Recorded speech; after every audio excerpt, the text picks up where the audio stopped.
Ernest Hemingway wrote The Old Man and the Sea at 52. Satchel Paige.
Thom Hartmann here. My new book, The Hidden History of the Supreme Court and the Betrayal of America, has arrived.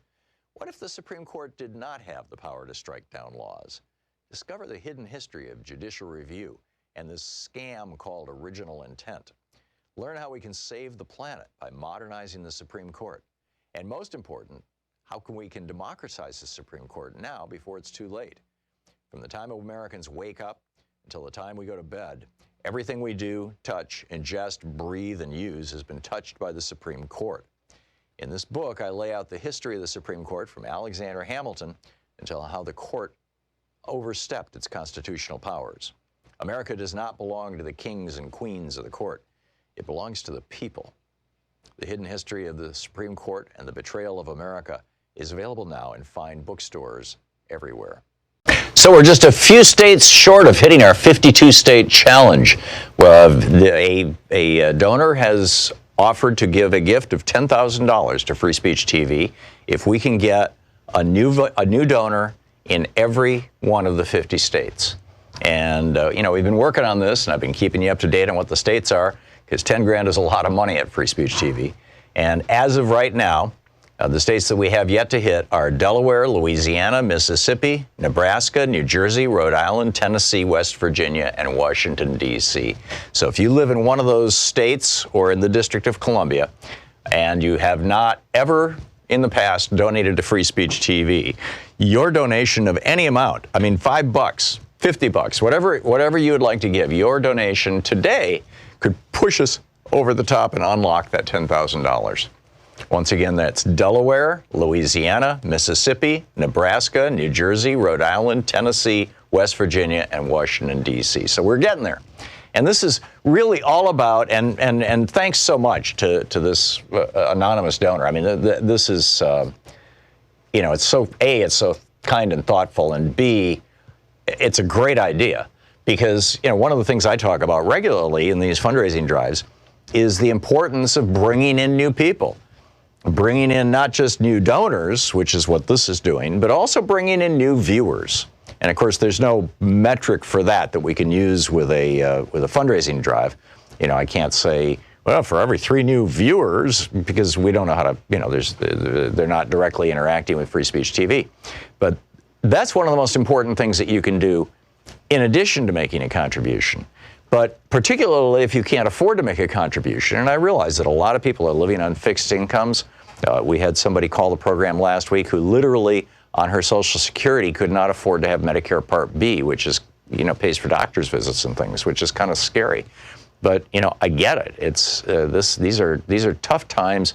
And ever since Ronald Reagan reformed Social Security in 1982 or 83, it has the cost of living adjustment that Social Security uses to increase the monthly or the annual payments, the annual cost of living to increase your monthly payments, has been one that does not reflect the cost of living for people who are retired. It's just as simple. It doesn't reflect the increased costs of medicine and health care and and basic, basic living expenses, food and rent and things like that. Instead, the cost of living adjustment actually, in some cases, goes down because somebody came out with a new computer that was cheaper and faster. Seriously, I mean, actually, that's like one of the things that they consider is cell phones and computers and laptops and all that kind of stuff. Which is, I mean, most retired people have a computer, but it might be a few years old. I mean, mine is 5 years old, but it's still working. So why replace it? But it's young people who are constantly churning their electronic equipment.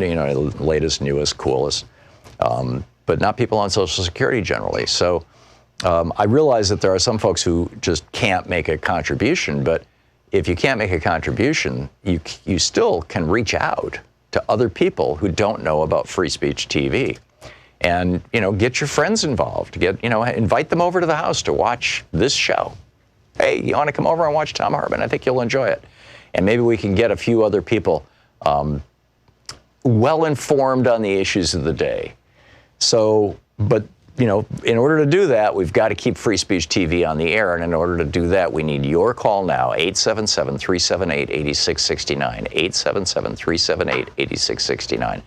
Please call now and make a contribution. With your contribution, with a $20 contribution, you get a bumper sticker, a sticker that says, "Gravity, the only law Trump hasn't broken." With a $50 contribution, you get the Free Speech TV tote bag that also has the slogan, "Nobody is above the law" on it. With a $120 contribution, which can be $10 a month for a year, you get the T-shirt that says, "Never again is now." With a $240 contribution, you can join what they're calling the online after class with Professor Thom, which is where we'll get on the phone and you can ask any questions you want. And we can have a conversation. It can be about guns. It can be about, because I wrote that book, the Hidden History of Guns and the Second Amendment, or the Supreme Court. That's my most recent book that's out. I have a book coming out in the spring, The Hidden History of the War on Voting. We could talk about that. I'm writing a book right now about the hidden history of monopoly, and another one about the hidden history of America's ruling class. We can talk about those topics. We can talk about anything you want. So anyhow, that's with $240 or $20 a month.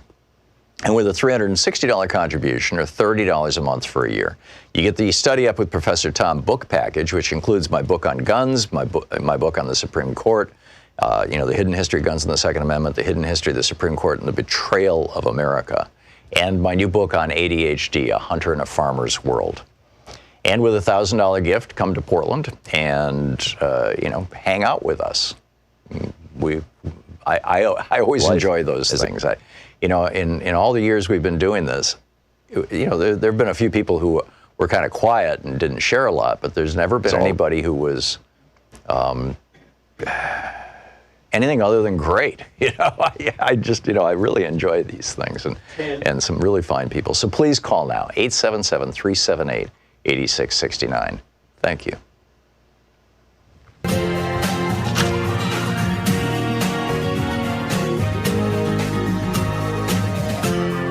This is the Thom Hartmann Program. And happy Monday to you. Greetings, my friends, patriots, lovers of democracy, truth, and justice, believers in peace, freedom, and the American way. Okay, so today there's another hearing in front of the Judiciary Committee. And right now, Mr. Castor, the lawyer for the Republicans, is repeating the Republican talking points. And I'm not going to play that for you because it's just kind of ad nauseum. We'll pop in on a couple of Republicans from time to time, but I'm pretty sure these hearings are going to go on throughout the 3 hours of this program.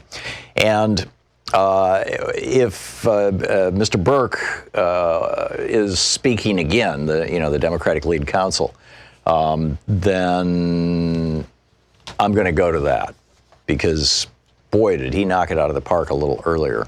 And I'm going to share with you what he said. And, if you want to talk about impeachment or anything like that, feel free to give us a shout. Clearly, that's one of our topics du jour. And, we can pick up phone calls and things as well. So we're going to, the day is going to kind of go back and forth between me sharing news with you and ranting and whatnot and your calls and some of what's going on before the U.S. House of Representatives committee of the judiciary in the context of the impeachment hearings right now. So this is what Barry Burke said. Is it Barry Burke? I don't have his first name here, but this is what Mr. Burke said, the attorney for the Democrats this morning. And I'm only going to share with you 4 or 5 paragraphs because it's just like, this is like the most succinct part. He said, the reason we have not heard from all, he points out that the Republicans are saying, this is unfair. We can't go ahead. We can't take a vote. We can't decide on this because we haven't heard from the actual fact witnesses, the people who are right there at the middle of things. We haven't seen the documents. So how can we go ahead? So this is Burke's response. He says, the reason we've not heard from all witnesses or documents is because President Trump himself has obstructed this investigation. He's directed his most senior aides who are involved in some of these events not to come testify, to defy subpoenas. He has told every one of his agencies with records that could bag relevant that could be relevant not to produce those records to us to try to obstruct our investigation. Now, this is evidence that President Trump is replaying the playbook used in the prior Department of Justice investigation. That would be the Mueller investigation. In that investigation, he directed his White House counsel to create a false, phony record and document and lie, denying that President Trump had told him to fire the special counsel. He did many other things to try to interfere with that investigation. He attacked the investigators and the witnesses and called them horrible names, just as he has done here. Now, this is Mr. Burke laying out basically obstruction of Congress or obstruction of justice. And then he continues. And President Trump thought he could get away with it. On July 24th, that was the day that the special counsel testified before this committee, that would be Robert Mueller, and the House Intelligence Committee, the 24th. It was exactly the following day, the 25th of July, that President Trump spoke to President Zelensky in furtherance of his Ukraine scheme. He thought he got away with it. That's with Bob Mueller. And he thought he could use his powers to interfere with that investigation so he could do what he wanted. He could act like he was above the law. And if he got caught, he would again use his power to try to obstruct the investigation and prevent the facts from coming out.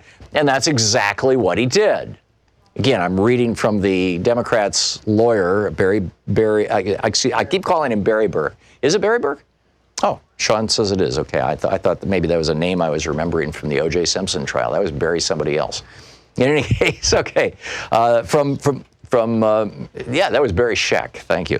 Yeah, Barry Burke. So anyhow, he's just laying this out. He says he could act like he was above the law, and if he got caught, he would use his powers to try to obstruct the investigation and prevent the facts from coming, and that's exactly what he did. Now, this is his testimony this morning, just in the last past hour. Continuing, and we're getting right to the punchline here. But fortunately, because of the true American patriots who came forward to testify, despite the threats by the president against the people who work in his own administration, they tell the story. They, on their own, produced documents that provide incontrovertible, clear, and overwhelming evidence that President Trump did this scheme. He put his political re-election interests over the nation's national security and the integrity of its elections. And then he talks about, why this is of consequence. The reason why the Russia investigation playbook has failed Trump this time is that there is direct evidence of the president's scheme. Witnesses have come forward, and there is an easy story to tell. Donald Trump abused his power to pressure a foreign country to interfere on his behalf in the 2020 election, and that's why he deserves to be impeached. Now, I would add there's a whole bunch of other reasons why he deserves to be impeached, as we posted on Facebook over the weekend, and as we all brainstormed here on Friday. For that list, writing things down as you were calling in, I had my long list to start out with, and we went through that. There are others who are suggesting that, there's specific reasons why he should be impeached. And, I think they're good ones. In particular, for example, they're doing this whole riff, right? This whole, oh my God, Hunter Biden had this job, and Joe Biden's being asked about this everywhere. And by the way, Joe Biden's got to come up with a good answer for that. His son, Hunter Biden, has already said, my taking that job showed poor judgment. And Hunter is right up front about the fact that he has had a lifetime of poor judgment. He was a drug addict. He went into rehab. I believe he got kicked out of a school. I mean, there's a collection of, shall we say, missteps that Hunter Biden has made. And I'm not saying this to be critical. I mean, I can point to a long series of probably similarly stupid mistakes that I've made in my life, including abusing drugs as a teenager. So yeah, but it was poor judgment on my part. But sometimes. but my bottom line here is Hunter Biden took this job, as did the president of Poland. They were, the Ukrainian company was trying to clean up their image, so they were getting some high-profile people on their board of directors. And it was bad judgment to do that. Or what Joe Biden should have said when Barack Obama tasked him with the job of cleaning up Ukraine, helping get rid of the corrupt prosecutor. Joe Biden should have said, I can't do that because my son works for a Ukrainian company and it would look like a conflict of interest. Either Joe or Hunter or both of them should have said no. And now, if Joe Biden wants to put all this behind him, in my humble opinion, maybe you have a different opinion, he should simply take an interview. He's had 3 opportunities in the last week, in the last 5-6 days. And I think he's blown every one of them. He should simply take an interview, and in that interview, he should say, my son and I had an agreement that I wouldn't interfere in his business world. He wouldn't interfere in my politics. And that way, everything's arm's length. And in retrospect, that was probably a mistake. And I should have told him not to take that job in Ukraine. And he should have known not to take that job in Ukraine, which he has said. And that's the end of it. It was poor judgment on his part. But poor judgment is a completely different thing from corruption. We weren't trying to overturn an election. We weren't trying to interfere with a U.S. presidential election. We weren't trying to conspire with a foreign government. It was my son taking a job from a company overseas, which lawyers in the United States do all the time. There's nothing illegal about it. So, yeah, it was a mistake. If that's the only example of poor judgment in my life, that's pretty good. I can think of a few others. Joe Biden could say, and maybe point out his support for the Bankruptcy Reform Act of 2005 that made it impossible for students to get out of, to bankrupt their student debts, or his support of the Iraq War or something like that. Things that he's already acknowledged were mistakes, right? Just tick off a couple of them and just lay it out there, and then it gets done. Then it's over. But the point that I was making, the larger point that I wanted to make in this entire context, is that Donald Trump's attack on Joe Biden right now is that his son worked for Burisma. This is the same guy whose daughter, Donald Trump's daughter, works in the White House. Donald Trump's son-in-law works in the White House. Rudy's son works in the White House. Bill Barr's son-in-law, the husband of Bill Barr's daughter, works in the White House. Bill Barr's daughter works at the Treasury Department. Donald Trump's sons are doing foreign business. They're traveling all over the world. Donald Trump's daughter is getting Chinese patents and Saudi grants. And he wants to talk about Hunter Biden? I mean, pot, meat, kettle, right? I mean, this is like, really? So anyway, I wanted to share that with you. There are other things in the news, by the way. There was, a volcano erupted over in New Zealand. It looks like a lot of people died. The initial report was 5. Apparently, it's more. We'll keep you up to date on that. The federal government, I believe it's the Department of Defense, has issued a report over this last week showing that basically this is like the Pentagon Papers. The Pentagon Papers was this exhaustive analysis of our involvement in Vietnam. And the conclusion they came to was that we never should have gotten in there in the first place, that we are not accomplishing our goals, and that in fact we're making the situation worse by staying there. And that's what Daniel Ellsberg leaked to the New York Times. And Nixon went nuts. Well, this document didn't have to get leaked. This document was just presented, and basically it says we never should have gone into Afghanistan. I'm not sure it comes out and says that. I'll say that. Mullah Omar, the guy who ran the Taliban, offered to arrest Osama bin Laden and turn him over to a third country for prosecution. And George W. Bush said, no, I'd rather have a war, and proceeded to bomb the second poorest country in the world. Afghanistan had a GDP of $2 billion a year. Nothing, right? Smaller than Louisiana. Nothing. And Donald Trump went to war with this country, and we have spent trillions of dollars. We could have simply given Afghanistan $2 billion, made everybody in the country twice as rich, and said, in exchange for that, give us Osama bin Laden. Mullah Omar would have jumped at it. But Bush wanted a war. This is the Thom Hartmann Program. Anyhow, bottom line conclusion of the study is that we're not doing any good there, and it's time to get the hell out. We'll be back.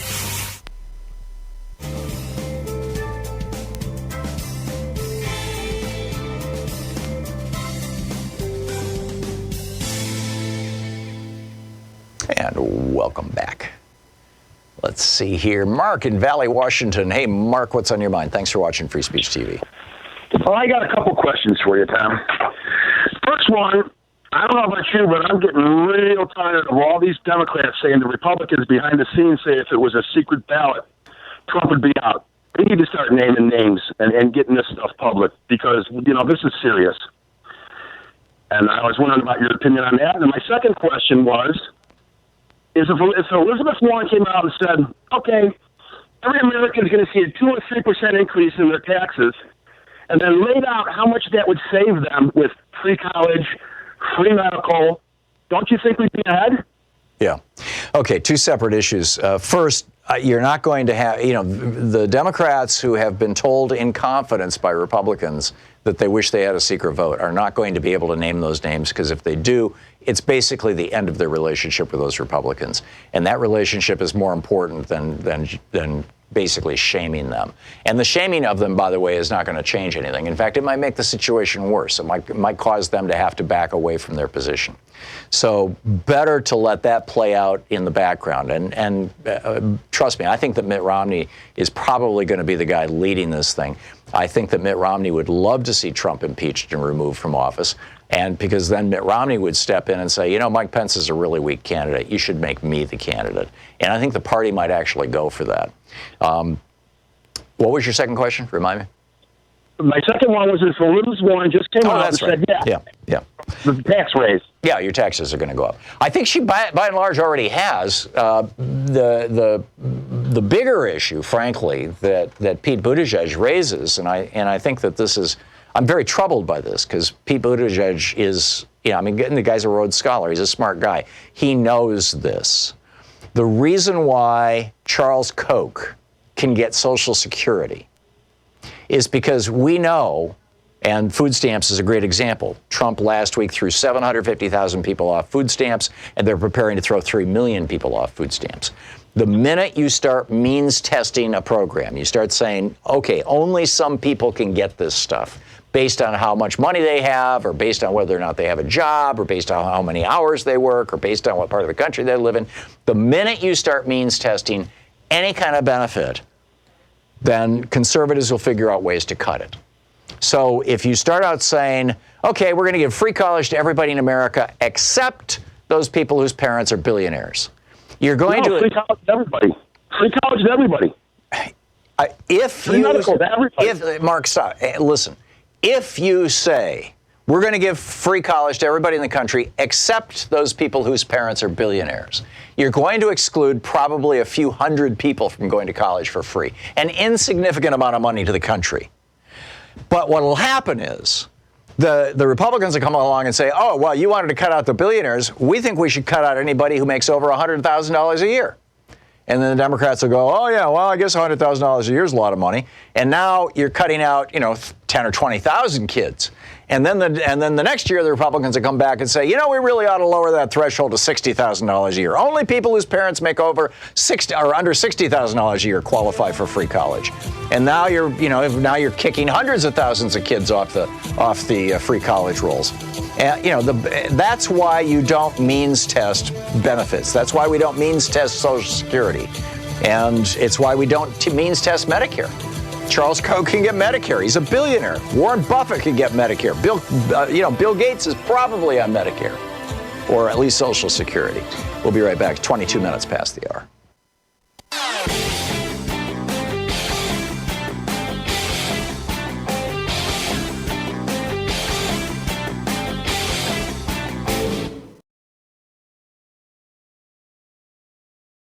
Thom Hartmann here. My new book, The Hidden History of the Supreme Court and the Betrayal of America, has arrived.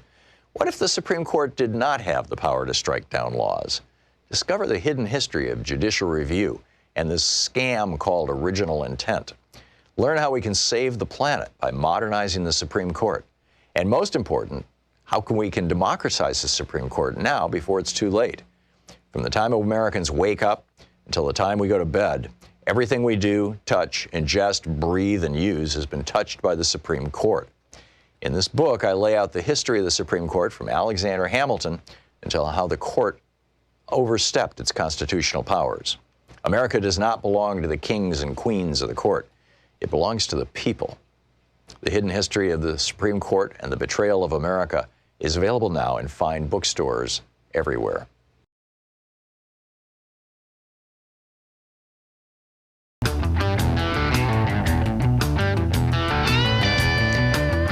Welcome back. Thom Hartmann here with you. One other thing that I wanted to mention, Donald Trump, via his HUD secretary, Ben Carson, is refusing to release housing money for Puerto Rico that has already been appropriated by Congress, was supposed to have been distributed months ago.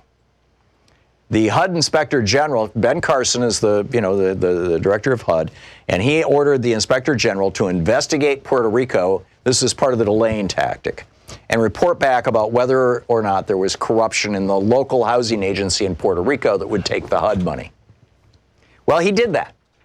And the report came back a couple of weeks ago and said, nope, there's no corruption in this agency in Puerto Rico. Clean as a whistle. And that was the last excuse Ben Carson had. And now HUD and Ben Carson are openly admitting, they openly admitted in testimony before Congress, that they are simply violating the law and holding on to the money. He said, no, I have no lawful basis for doing this. I'm just doing it. But, the Trump administration doesn't care about the law. They just care that most of the people in Puerto Rico have darker skin than people from Europe. And the mayor of San Juan had the temerity to call out Trump for withholding disaster aid after that hurricane. I think it was Maria. Trump's racism is now official U.S. government policy. And what's so ironic is that Ben Carson, a person of color himself, is enthusiastically going along with it. It's pathetic, among other things. I lack words. There's another two leading groups of this, Gabe Ortiz over at Daily Kos talking about this. Two leading groups have released a devastating report. By the way, the Republican counsel is still speaking. As I mentioned, when the Democrats speak, we will pop it up and you'll be able to hear what they have to say. But two leading groups from Gabe Ortiz over at Daily Kos, two leading groups have released a devastating report exposing the inhumane treatment of immigrants at a notorious privately operated prison in Arizona. The report is amazing. This is a quote from the report. During our tour of the facility, we noticed that Elroy's clinic had doctors, nurses, practitioners, registered nurses, licensed, and they go through this list, as well as a pharmacy on site. But the issue, it was just for show. Existence of these resources, however, belied their actual usage, as was revealed to us in our conversations with people who are currently detained. For example, Antonio, a man who spent 5 years jailed at Elroy, said there were 3 deaths during the time he was there, all allegedly suicides. Antonio suffered physical abuse himself. He recounts being hit several times by guards at the facility. Eventually, a doctor forced the facility to operate Antonio to saying that if he didn't receive surgery, he would die. The result, colostomy bag. I mean, this is brutal. 52,000 people detained every day. Incredible. You're listening to the Thom Hartmann Program. Call 202-808-9925. We'll be back with the hearing when the Democrats are speaking, and we'll pick up your calls after the break.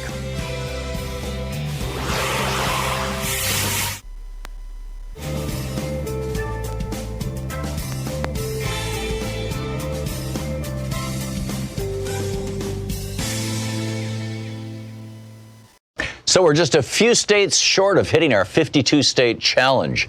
Well, a donor has offered to give a gift of $10,000 to Free Speech TV if we can get a new donor in every one of the 50 states. And we've been working on this, and I've been keeping you up to date on what the states are, because 10 grand is a lot of money at Free Speech TV. And as of right now, the states that we have yet to hit are Delaware, Louisiana, Mississippi, Nebraska, New Jersey, Rhode Island, Tennessee, West Virginia, and Washington, D.C. So if you live in one of those states or in the District of Columbia, and you have not ever in the past donated to Free Speech TV, your donation of any amount, I mean $5, $50, whatever you would like to give, your donation today could push us over the top and unlock that $10,000. Once again, that's Delaware, Louisiana, Mississippi, Nebraska, New Jersey, Rhode Island, Tennessee, West Virginia, and Washington, D.C. So we're getting there. And this is really all about, and thanks so much to this anonymous donor. I mean, this is, it's so, A, it's so kind and thoughtful, and B, it's a great idea. Because, one of the things I talk about regularly in these fundraising drives is the importance of bringing in new people. Bringing in not just new donors, which is what this is doing, but also bringing in new viewers. And of course, there's no metric for that we can use with a fundraising drive. I can't say, well, for every 3 new viewers, because we don't know how to, they're not directly interacting with Free Speech TV. But that's one of the most important things that you can do in addition to making a contribution. But particularly if you can't afford to make a contribution, and I realize that a lot of people are living on fixed incomes. We had somebody call the program last week who literally on her Social Security could not afford to have Medicare Part B, which is, pays for doctor's visits and things, which is kind of scary. But, I get it. It's these are tough times. And ever since Ronald Reagan reformed Social Security in 1982 or 83, it has the cost of living adjustment that Social Security uses to increase the monthly or the annual payments, the annual cost of living to increase your monthly payments, has been one that does not reflect the cost of living for people who are retired. It's just as simple. It doesn't reflect the increased costs of medicine and health care and basic living expenses, food and rent and things like that. Instead, the cost of living adjustment actually, in some cases, goes down because somebody came out with a new computer that was cheaper and faster. Seriously, I mean, actually, that's like one of the things that they consider is cell phones and computers and laptops and all that kind of stuff. Which is, I mean, most retired people have a computer, but it might be a few years old. I mean, mine is 5 years old, but it's still working. So why replace it? But, it's young people who are constantly churning their electronic equipment, latest, newest, coolest, but not people on Social Security generally. So I realize that there are some folks who just can't make a contribution, but if you can't make a contribution, you still can reach out to other people who don't know about Free Speech TV. And, get your friends involved. Invite them over to the house to watch this show. Hey, you want to come over and watch Thom Hartmann? I think you'll enjoy it. And maybe we can get a few other people well informed on the issues of the day. So, but, in order to do that, we've got to keep Free Speech TV on the air. And in order to do that, we need your call now, 877-378-8669, 877-378-8669. Please call now and make a contribution. With your contribution, with a $20 contribution, you get a bumper sticker or a sticker that says, "Gravity, the only law Trump hasn't broken." With a $50 contribution, you get the Free Speech TV tote bag that also has the slogan, "Nobody is above the law" on it. With a $120 contribution, which can be $10 a month for a year, you get the T-shirt that says "Never Again Is Now." With a $240 contribution, you can join what they're calling the online after class with Professor Thom, which is where we'll get on the phone and you can ask any questions you want, and we can have a conversation. It can be about guns. It can be about, because I wrote that book, The Hidden History of Guns and the Second Amendment, or the Supreme Court. That's my most recent book that's out. I have a book coming out in the spring, The Hidden History of the War on Voting. We could talk about that. I'm writing a book right now about the hidden history of monopoly, and another one about the hidden history of America's ruling class. We can talk about those topics. We can talk about anything you want. So anyhow, that's with $240 or $20 a month.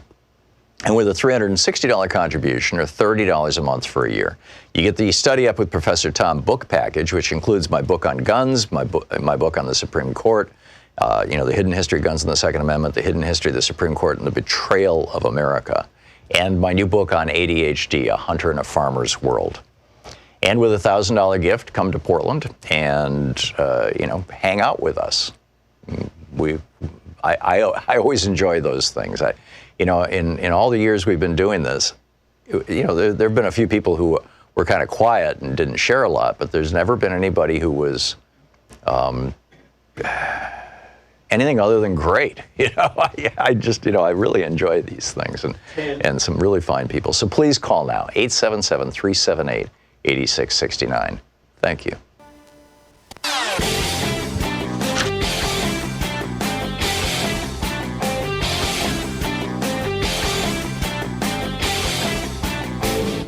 Coming up on the Science Revolution podcast this week, can you deny we are now standing in an extinction event and disinformation is one of the causes? Mari Margil is the director of the International Center for the Rights of Nature, and she joins me to talk about nature's rights. Other topics include, is obesity causing brain damage in children? And how atmospheric rivers fuel extreme floods in America. You can find the Science Revolution where all fine podcasts are available. And welcome back. Thom Hartmann here with you, and Mr. Castor is still blithering on.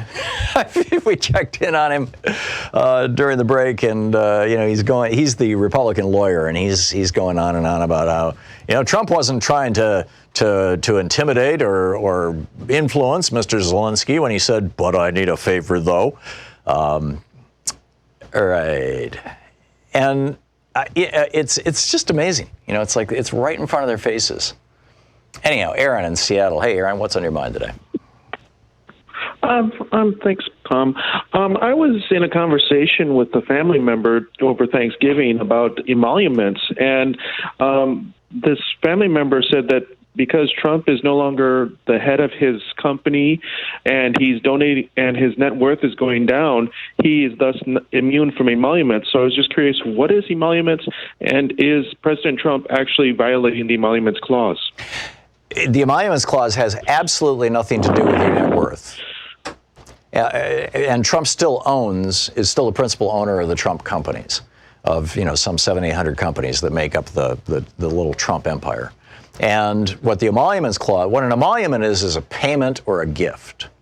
And so when the Saudis come over to Washington, D.C., and they rent the entire floor of a Trump hotel for $227,000 a night, as I recall. Maybe that was for several nights. And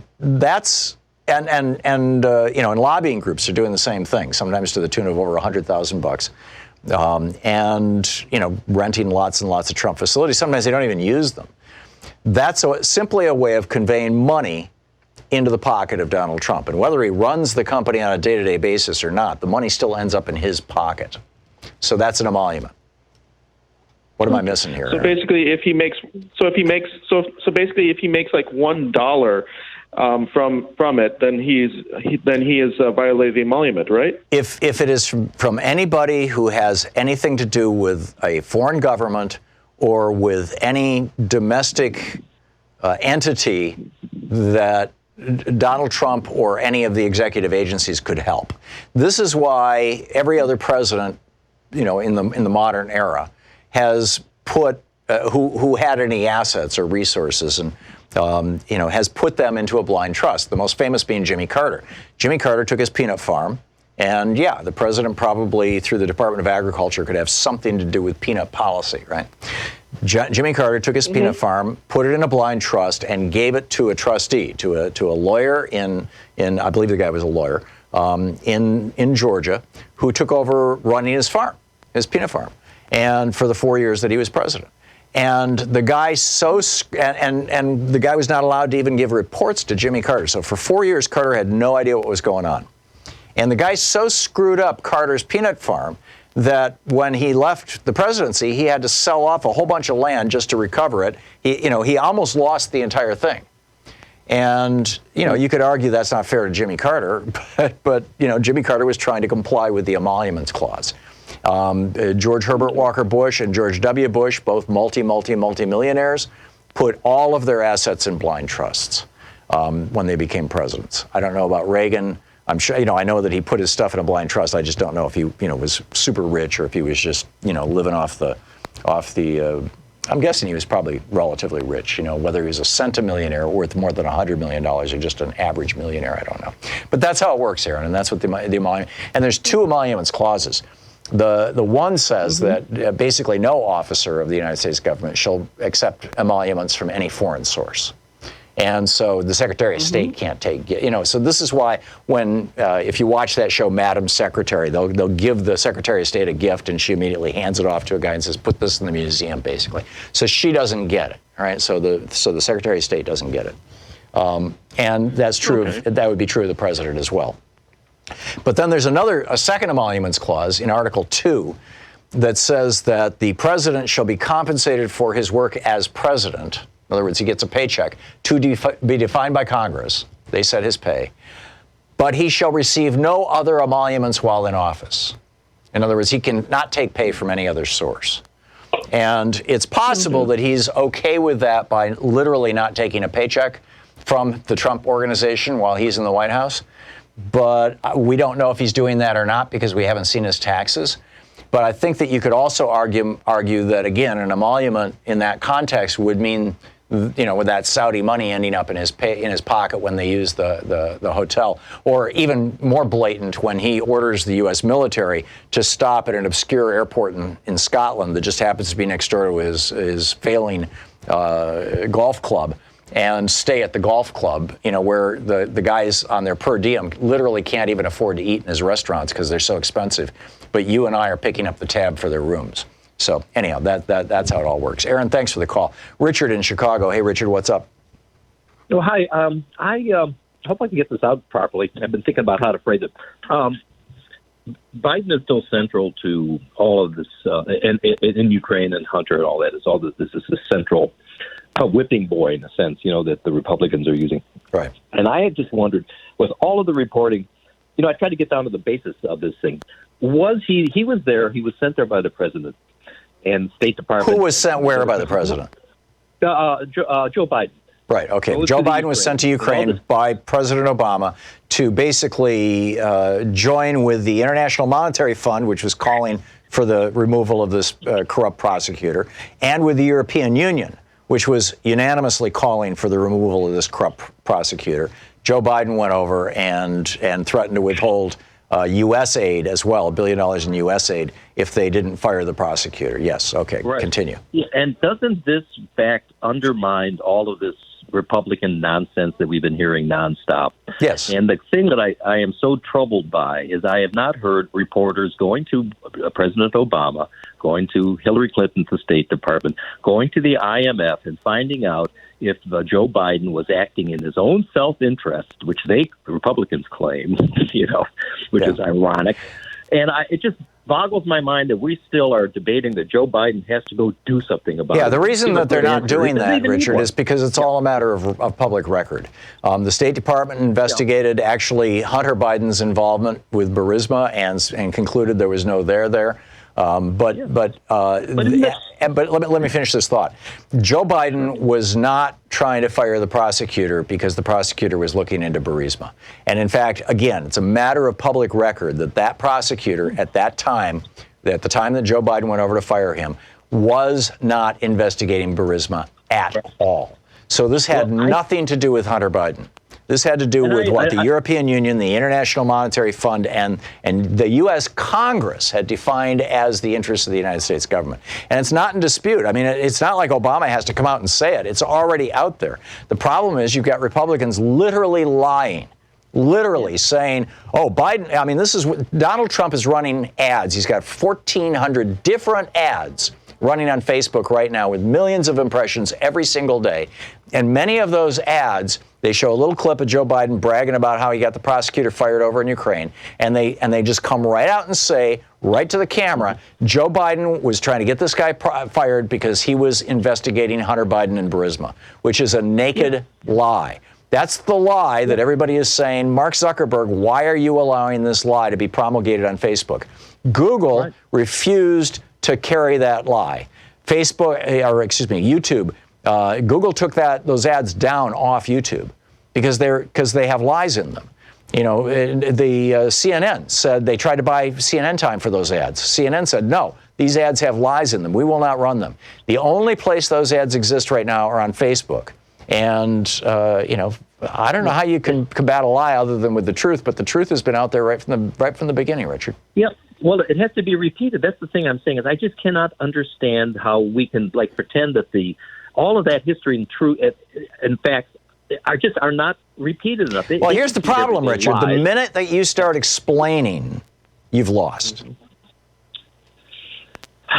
If I were to say, Richard, are you still beating your wife? And you would say, oh, well, no, I never beat my wife, and I never, ever, this was the thing that Nixon said during his impeachment. And as soon as you start explaining, you've lost the argument. But it so undercuts their premise that it takes them off above the knees. And I just can't understand reporters like Chuck Todd, any of them. I mean, I don't want to pick on them, but I can't understand. I mean, you go to the base of this. You stand back from it. You look at what generated this thing, and you look for the facts. And if the facts are so bold that Joe Biden didn't dig a tunnel to the Ukraine to secret some deal for his son. And that is the way the public is understanding this, and they get mad at him when he yells at some guy who's just a putz. Right, and that's why I doubt Joe Biden's listening to the show, but maybe somebody who works with him is, and that's why I'm saying, you need to put this behind you. You need to basically, express some contrition. And say, okay, it was a stupid decision, but there was nothing wrong with it. It wasn't criminal. Although, I'm guessing that in this political atmosphere, this is where I might be wrong on this, and this is one of the reasons why politicians generally are so reluctant to admit that they made a mistake. Is if Joe Biden was to say, well, yeah, that was probably poor judgment on Hunter's part, then the Republicans will start going, see, we told you, Biden's now apologizing for it, and so it's like one of those no-win situations. I would not want to be Joe Biden right now. Richard, I got to run, but thank you for the call. It's good to hear from you, and thanks for listening to WCPT. Mr. Castor, the Republican counsel, is still droning on about how Trump, every little micro detail of what Trump did was definitely not a crime, and there's no there. As the hearings move along, we will play parts of them live. Stick around. We'll be right back. You're listening to Thom Hartmann. Visit ThomHartmann.com for audio and video archives. It's 45 minutes past the hour, helping you win the water cooler wars. Thom Hartmann here with you. We'll be right back.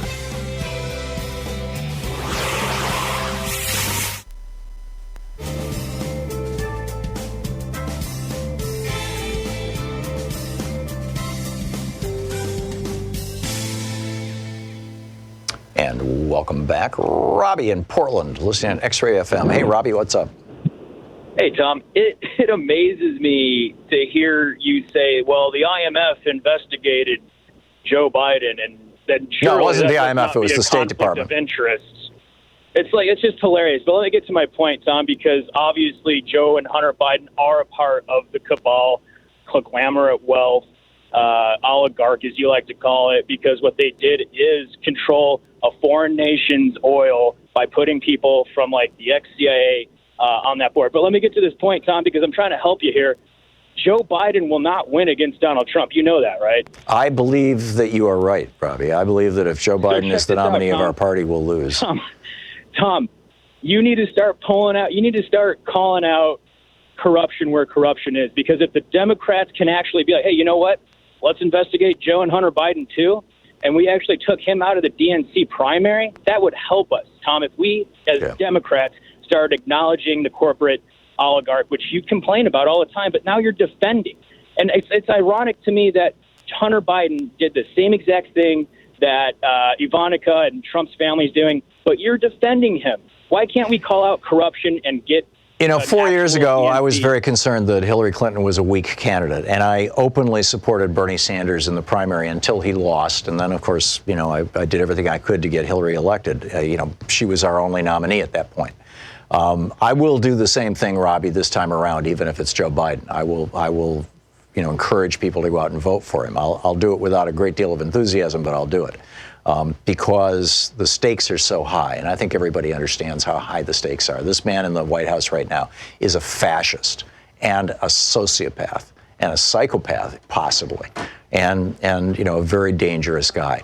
Joe Biden would be wonderful, and I, my politics, I know your politics. I am of the opinion that many of these, quote, corporate Democrats who are taking lots and lots of money from big corporations and doing, closed-door fundraisers and all this kind of stuff, although, Pete Buttigieg, all of his high-end fundraisers are closed-door. Joe Biden actually invites the press into them. So, I guess he gets props for that. But, in my opinion, all of the Democrats who are taking money from, big money from big interests, whether it's my local congressman here or whether it's Joe Biden, I don't think really represent the values of the Democratic Party. That said... Can I get the final word? Yeah, go for it. Okay, you understand psychology a bit. I understand that you are a doctor. You've done a lot. When you saw that interaction with Joe Biden and the Iowa voter, that psychoanalysis tells me that he is guilty and he doesn't want to confront it. And that's why he can't put it behind him, because there is corruption there. I don't think that he's guilty of corruption. I think he is guilty of stupidity. He should never have cut a deal with his kids or whatever. Why is it okay for a Democrat to do this, but it's not okay if it's not in American interests? Joe Biden was not trying to use Ukraine to get himself elected president. There's a world of difference between that. But he withheld U.S. funding, right? Until a prosecutor that the IMF didn't want. Is that right? IMF, the European Union, and the U.S. Department of State, yes. So now when we're talking about the oligarch, is this not corruption in America's foreign interest policies coming into play? No, this is what Mick Mulvaney was trying to say, Robbie. We withhold aid all the time until people comply with, whether it's labor standards or environmental standards or whatever. We say, you're not going to get our aid until you clean your act up. That's a common practice, and that's what Joe Biden led the charge for in Ukraine. Robbie, thank you for the call. We'll be right back.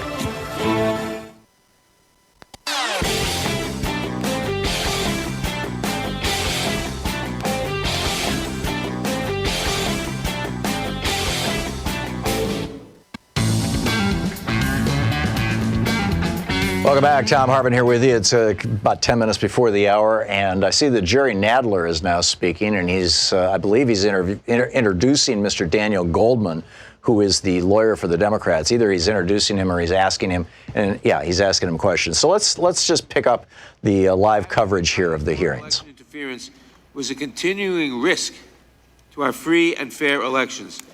Did the evidence prove that President Trump was a threat to our elections? Yes, it did, Mr. Chairman. And in fact, finding of fact 8 says, faced with the revelation of his actions, President Trump publicly and repeatedly persisted in urging foreign governments, including Ukraine and China, to investigate his political opponent. This continued solicitation of foreign interference in a U.S. election presents a clear and present danger that the president will continue to use the power of his office for his personal political gain, close quote, I would add, in the next election. I now yield to my counsel, Mr. Burke, for additional questioning. Thank you, Mr. Chairman. Mr. Castro, as an experienced investigator, would you agree that it's relevant to look at evidence bearing on the president's state of mind that may help explain the president's This is Mr. actions? Burke interviewing... Talked about, Joe. Go ahead. Use your mic, please. Sir, my only question to you is... he's asking is that Stephen a relevant Castor, thing the to lawyer, consider? the lawyer for the Republicans. it's relevant to consider. Sir, would you agree that Joe Biden was a leading Democratic contender to face President Trump in 2020? I wouldn't agree with that. You disagree with it. So, sir, it's your testimony It's too early. that President Trump did not view President Biden to be a legitimate contender. I don't Is that know what correct? President Trump believed or didn't believe, but it's too early. Sir, as part of your inquiry, did you determine whether President Trump tweeted at all about former Vice President Joe Biden between January and July 25th, and how many times? I didn't look at Twitter. I try to stay off Twitter lately. Did you know President Trump tweeted about former Vice President Joe Biden over 25 times between January and July 25th?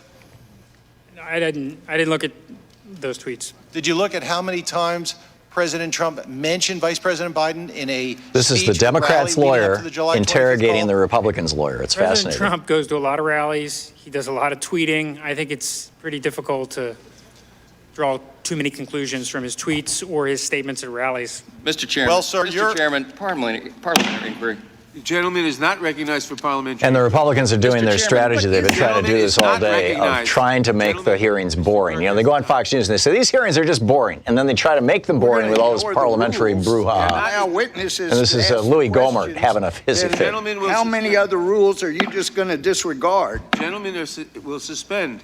Parliamentary inquiries are not in order at this time. Well, how about a point of order? This is not appropriate to have a witness have a point of be a order? questioner I have a point of of order, Mr. somebody that was a witness when he The was. gentleman will suspend. It's just wrong.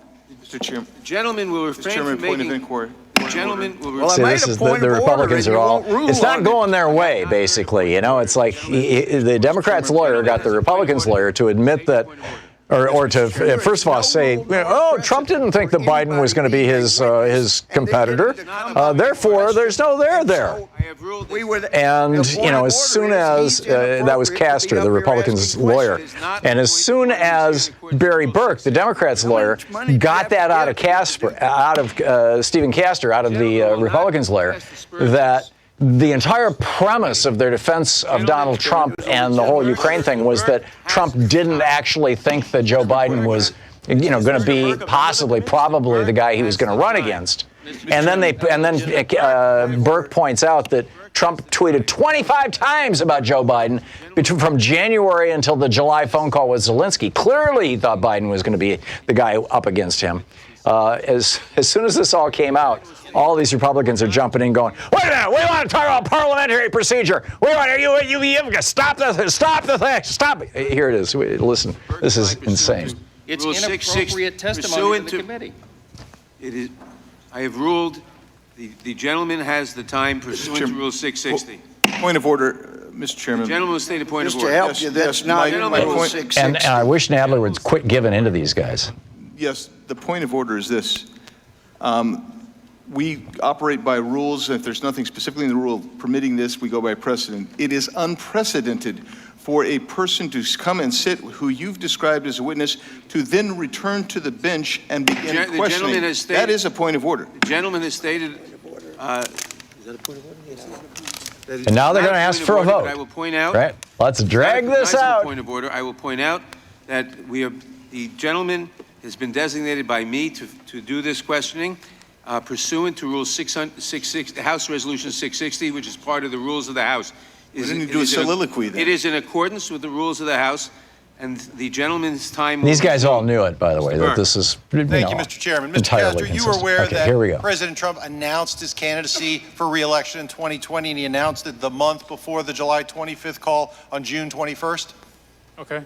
Did you find that? Did you look at that in your investigation as part of looking at President Trump's intent and what he intended on the July 25th call? I mean, the date he announced he's obviously running for re-election. What is the date he announced his intent to run for re-election matter? And sir, you knew that President Biden had already announced his intent to run in April of that year too, correct? It's been related to me. I don't know when Vice President Biden indicated he was going to run, as I sit here today. So you would agree with me that if the Ukraine announced a corruption investigation of former Vice President Joe Biden, that would hurt his credibility as a candidate. Would you agree with that basic principle, sir? Well, nobody. Here we go. Yes or no, sir? Would you agree with that principle? Well, slightly disagree with the predicate, with the premise of your question, because Chairman, you're talking I about object Hunter to Biden. the question that requests opinion evidence. Gentleman is now the not Republicans are recognized. The getting gentleman off. has the floor. Is he I fit object again? to the question. Rule on whether the question It's amazing. is in order or not. We got to take a break here. We'll be back in just a few minutes with more from the hearing, and then I'll be picking up your phone calls on it and offering my own commentary. What a remarkable time we're living through. What an absolutely remarkable time. We have a criminal in the White House who has for years run a criminal enterprise, and now he's being exposed. We'll be back. You're listening to Thom Hartmann.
Thom Hartmann here. My new book, The Hidden History of the Supreme Court and the Betrayal of America, has arrived.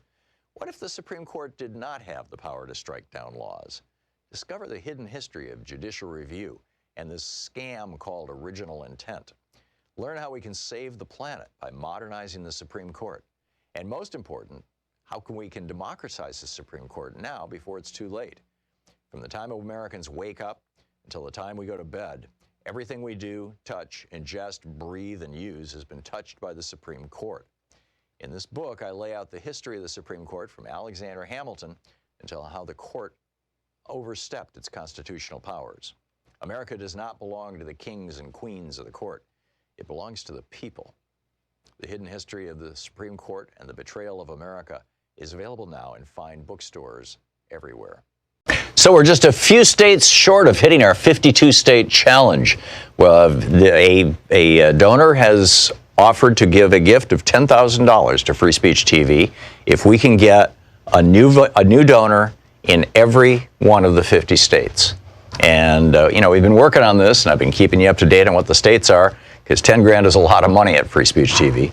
And as of right now, the states that we have yet to hit are Delaware, Louisiana, Mississippi, Nebraska, New Jersey, Rhode Island, Tennessee, West Virginia, and Washington, D.C.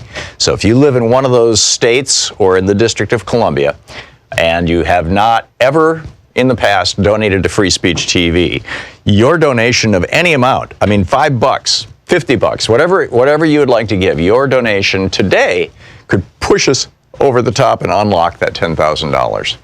Once again, that's Delaware, Louisiana, Mississippi, Nebraska, New Jersey, Rhode Island, Tennessee, West Virginia, and Washington, D.C. So we're getting there. And this is really all about, and thanks so much to this anonymous donor. I mean, this is, it's so, A, it's so kind and thoughtful, and B, it's a great idea. Because, one of the things I talk about regularly in these fundraising drives is the importance of bringing in new people. Bringing in not just new donors, which is what this is doing, but also bringing in new viewers. And of course, there's no metric for that we can use with a fundraising drive. I can't say, well, for every 3 new viewers, because we don't know how to, they're not directly interacting with Free Speech TV. But that's one of the most important things that you can do in addition to making a contribution. But particularly if you can't afford to make a contribution, and I realize that a lot of people are living on fixed incomes. We had somebody call the program last week who literally on her Social Security could not afford to have Medicare Part B, which is, pays for doctor's visits and things, which is kind of scary. But, I get it. It's these are tough times. And ever since Ronald Reagan reformed Social Security in 1982 or 83, It has the cost of living adjustment that Social Security uses to increase the monthly or the annual payments, the annual cost of living to increase your monthly payments, has been one that does not reflect the cost of living for people who are retired. It's just as simple. It doesn't reflect the increased costs of medicine and health care and basic living expenses, food and rent and things like that. Instead, the cost of living adjustment actually, in some cases, goes down because somebody came out with a new computer that was cheaper and faster. Seriously, I mean, actually, that's like one of the things that they consider is cell phones and computers and laptops and all that kind of stuff. Which is, I mean, most retired people have a computer, but it might be a few years old. I mean, mine is 5 years old, but it's still working. So why replace it? But it's young people who are constantly churning their electronic equipment. The latest, newest, coolest, but not people on Social Security generally. So I realize that there are some folks who just can't make a contribution. But if you can't make a contribution, you still can reach out to other people who don't know about free speech TV. And, get your friends involved. Invite them over to the house to watch this show. Hey, you want to come over and watch Thom Hartmann? I think you'll enjoy it. And maybe we can get a few other people well informed on the issues of the day. So, but, in order to do that, we've got to keep Free Speech TV on the air. And in order to do that, we need your call now, 877-378-8669. 877-378-8669. Please call now and make a contribution.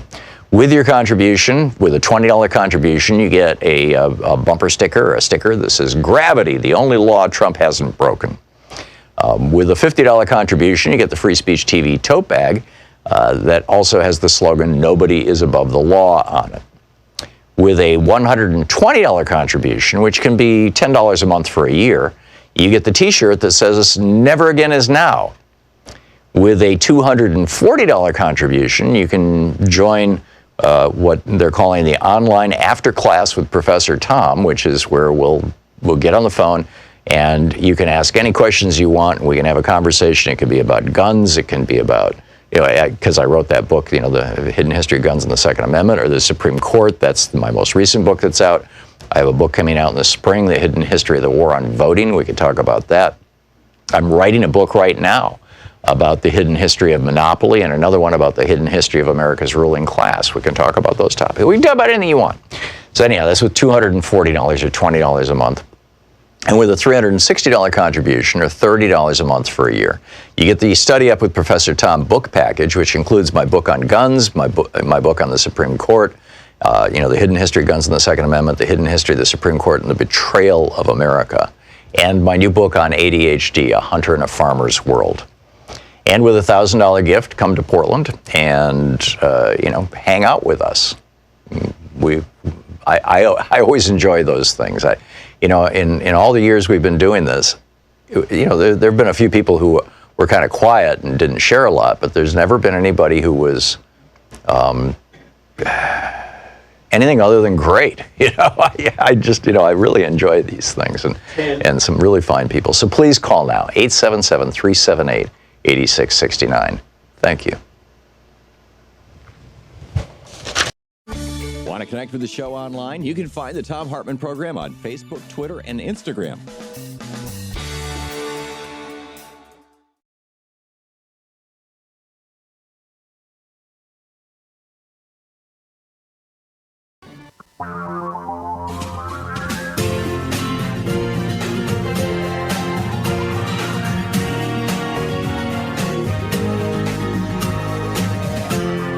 This is the Thom Hartmann Program.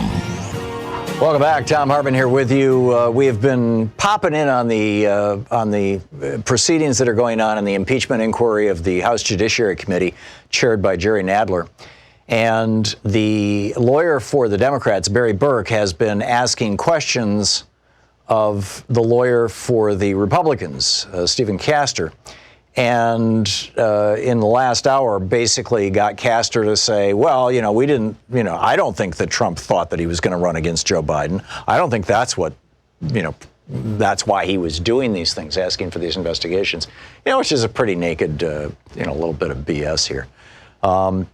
And I see Jerry Nadler. It looks like they're doing another one of these procedural things. The Republicans keep going in and saying, well, let's disrupt this. Let's disrupt it, particularly at the top of the hour, right? If they can take the first 5 or 10 minutes so that all the news agencies will move away from the hearing, or that people who are listening will say, oh, this is incredibly boring. I don't want to listen to this. Where's some good music? So this is their strategy. In fact, they've openly bragged about it, and they go on Fox News all the time and go, those hearings are just so boring, right? It's all kinds of procedural stuff. And so I want to just pop in for maybe a minute, 2 minutes, and just listen and see what's going on, and we'll be right back. It's the monitor was turned. Now we can see. Okay. Thank you. The gentleman will resume. Thank you, Mr. Chairman. So in here it says that you said. Okay, this is the Democrats' lawyer asking questions of the Republicans' lawyer. Nothing more. Let's look at slide 7, if we may. Let's look at it says unusual, correct? But it doesn't say and nothing more. No, it says unusual. Isn't it a fact, sir, that what Ms. Williams says is it struck her as unusual and inappropriate? Isn't that correct, sir? Okay. That's what she said in her testimony. Okay. And in your staff report, you left out the inappropriate part, didn't you? It wasn't a block quote. It was she felt it was unusual. She didn't raise the concerns to Lieutenant General Kellogg. So, sir, let me ask you, were you as fair to the American people in describing what Ms. Williams said as you were in describing everything else in your report? I don't have an issue with the way we described Ms. Williams' testimony. Well, let's look at what else Ms. Williams said. Can we put up slide 8? Oh, this is interesting. This is from Ms. Williams' public I think Ms. testimony Williams at 34. is the person who works for Mike Pence. Quote, I thought that the references to Jennifer specific Williams. individuals in investigations, such as former Vice President Biden and his son, struck me as political in nature, given that former Vice President is a political opponent of the president. So you left that out of your staff report too, didn't you? Well, you know, Ms. Williams. Sir, did you leave that out of your report, yes or no? If you're telling me I did, I mean, I don't know as I sit here right now whether that's in the report. I'm telling you, you did. Okay. He's basically saying you Republicans are cherry picking the information. Do you have an explanation, sir, where you said Ms. Williams said that the call was unusual when she said it was unusual and inappropriate and of a political nature because it raised the Vice President who she recognized was a political opponent of the president. Her views of the call differ remarkably from Mr. Morrison, also from Lieutenant General Kellogg. That's not my question. My question is, why did you misquote Ms. Williams in terms of what she said? Why did you do it? We certainly didn't misquote her. So from the standard that you apply to your fact-finding in your report, you believe that it was entirely proper to say that Ms. Williams found the call to be unusual, when in fact she found the call to be unusual and inappropriate and of a political nature, given that the former Vice President is a political opponent of the president. Is that your testimony, sir? I mean, we described what Ms. Williams said. Sir, is that your testimony? No, you didn't. Mr. Chairman, if either you can ask, or you can. Here we go again. He can either ask or answer. He can't do both. Mayor, you can ask or answer. You can't do both. The gentleman is not recognized. Mr. Chairman, I make a point of order that he's badgering the witness. It's the old circus. Okay, let's back away from this for a minute. Gentleman will continue. The gentleman will continue. Okay, let's go back to it. Sir, you invoked Mr. Chairman, can you rule on my point of order that he's badgering the witness? Because he's doing this is, again, the Republicans. Sir, we can't have, we don't want this testimony. This is riveting. We've got to make it boring so people will turn away. The committee is not in order, and the chairman is not in order. That is not a point of order. The committee is in order. Well, would you rule on my original Jerry, point quit of order? defending it all. Just say, point of order was shut not up. Recognizable and does not necessitate a ruling. That the lawyer is badgering the witness? We have to have some decorum in here, and you have your rules of decorum, which aren't comporting with everybody else's rules of decorum. I will say that sharp cross-examination of a witness is not badgering the witness. The gentleman will continue. Mr. Chairman. It is if it's by another witness. The gentleman has the time. Mr. Chairman, point of order. See, here we go again. Mr. Chairman, see, the longer the Republicans can drag this out, the more likely they are to cause people to stop watching the hearings. No, it is not correct. Or to stop listening to them on the radio. That's their goal. And then they go on Fox News and they say, oh, I don't know, it was just such a boring thing. You know, it was always, it's just amazing. And then the other thing, of course, they say is, well, we couldn't actually hear from the people who knew what was going on. We never heard from Mick Mulvaney. We never heard from John Bolton. We never heard from Vice President Pence. We never heard from Trump Trump himself. So how can you have an impeachment hearing?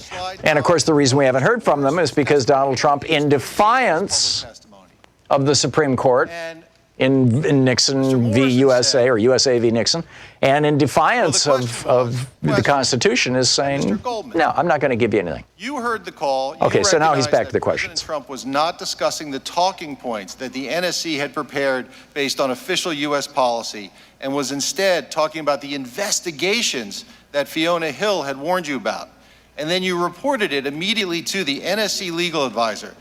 Is that the correct claim of events here? And Mr. Morrison said, that's correct. Before I ask you, Mr. Castor, let me ask you, Mr. Goldman. Earlier, before your presentation, we showed a testimony of Ms. Hill where she referred to what President Trump was trying to do as running a domestic political errand. Is that what you understand? Is that what you intended to ask Mr. Morrison about in your question to him? Yes, it was about these two specific investigations that President Trump ultimately did discuss. Got a Democratic lawyer interrogating the Democratic lawyer. These are the same two investigations that were discussed. This is Daniel Goldman being interrogated by Barry Burke. That were at issue throughout the entirety of the scheme. And so what our evidence found was that any time there was a reference to investigations, it referenced the Biden investigation and the 2016 election investigation. And in fact, Ambassador Volker actually said that whenever he was using the term corruption, what he meant was those specific two investigations. And what was the significance to you that Mr. Morrison, who Mr. Castor himself has relied on and invoked twice today, where he said that he understood these were the investigations that Fiona Hill had warned him about? What did you understand that to mean?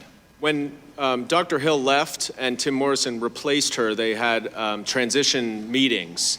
And during one of those transition meetings, Dr. Hill told Tim Morrison about what she believed to be this irregular channel that Ambassador Sondland was operating, where they were pushing for Ukraine to do these investigations. And Dr. Hill in particular was very concerned because, as she said, as you pointed out, that was a domestic political errand, and what she was working on and the National Security Council was working on related to national security and foreign policy, and those were two entirely separate things. And was she expressing the view that President Trump had chose his own personal political interests over the foreign policy positions that Ms. Hill was trying to pursue? At the time that she said that to Tim Morrison, she was not aware of whether President Trump had actually endorsed these investigations, but she did testify that after she read the call transcript, which she only read after it was released like the rest of us, she said that she put two and two together and realized that that is exactly what he was talking about. And what was 2 and 2 again? It equals 4. And what is 4 in this investigation, sir? Well, it was used by two witnesses, Ambassador Sondland and David Holmes, as the only logical conclusion to explain why the security assistance was being withheld from Ukraine. And based on all of the various factors and their direct involvement in issues related to Ukraine, they concluded that the security assistance was being withheld to put pressure and as a condition on the initiation of the two investigations that are referenced here. Yep. Turning to you, Mr. I got to clear a couple things up here, I got to clear a couple things up here, if I may. First of all, Morrison was concerned. Morrison didn't think the call. Sir, there's no question. The gentleman has the time, not the witness. I mean, this is the Republican lawyer jumping in here saying, "Wait a minute, I want to say something." You said, by the way, Volker never meant. The gentleman has the time. The clock will stop if he's interrupted. All right. Will this witness be able to cross-examine Mr. Burke like he's being able to cross-examine the opposing witness? Louis Gohmert wants to. So here we go. We're off again to the races. By the way, breaking news. Supreme Court has said that Kentucky's new law that says that if a woman wants an abortion, first she has to, there's a whole bunch of things that you got to jump through, including having an ultrasound and an medically unnecessary and invasive ultrasound, which some women describe as basically, I'm not sure rape is the word, but something close to it. Actually, I've heard that word described. I mean, and also that the woman has to listen to a recording of the fetal cardiac activity. Now, a little pile of muscle that becomes the heart actually begins beating at about 6 weeks. Before it even looks like a fully developed human or anything like that. And patients cannot refuse to hear these things. And victims of rape or incest are not exempted. So the Supreme Court said, we will hear this case, we will not hear this case, and therefore it will stand. So the 2017 law is going into effect after being held up by this legal battle. Kentucky has one abortion provider. Amazing. Breaking news. David in Chicago. Hey, David, thanks for listening to WCPT. Oh, hey, David, let me put you on hold. I'm sorry. We're going to hit a break in about 5 seconds here.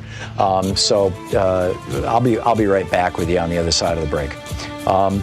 My apologies. So the hearings are going on. The Republicans are doing their periodic song and dance to try to get the news media to break away from it, which is happening by and large. But I haven't looked at CNN. MSNBC is doing their let's have a panel discuss it kind of thing, and of course I'm taking your calls. We'll be back. This is the Thom Hartmann Program. It's 18 minutes past the hour.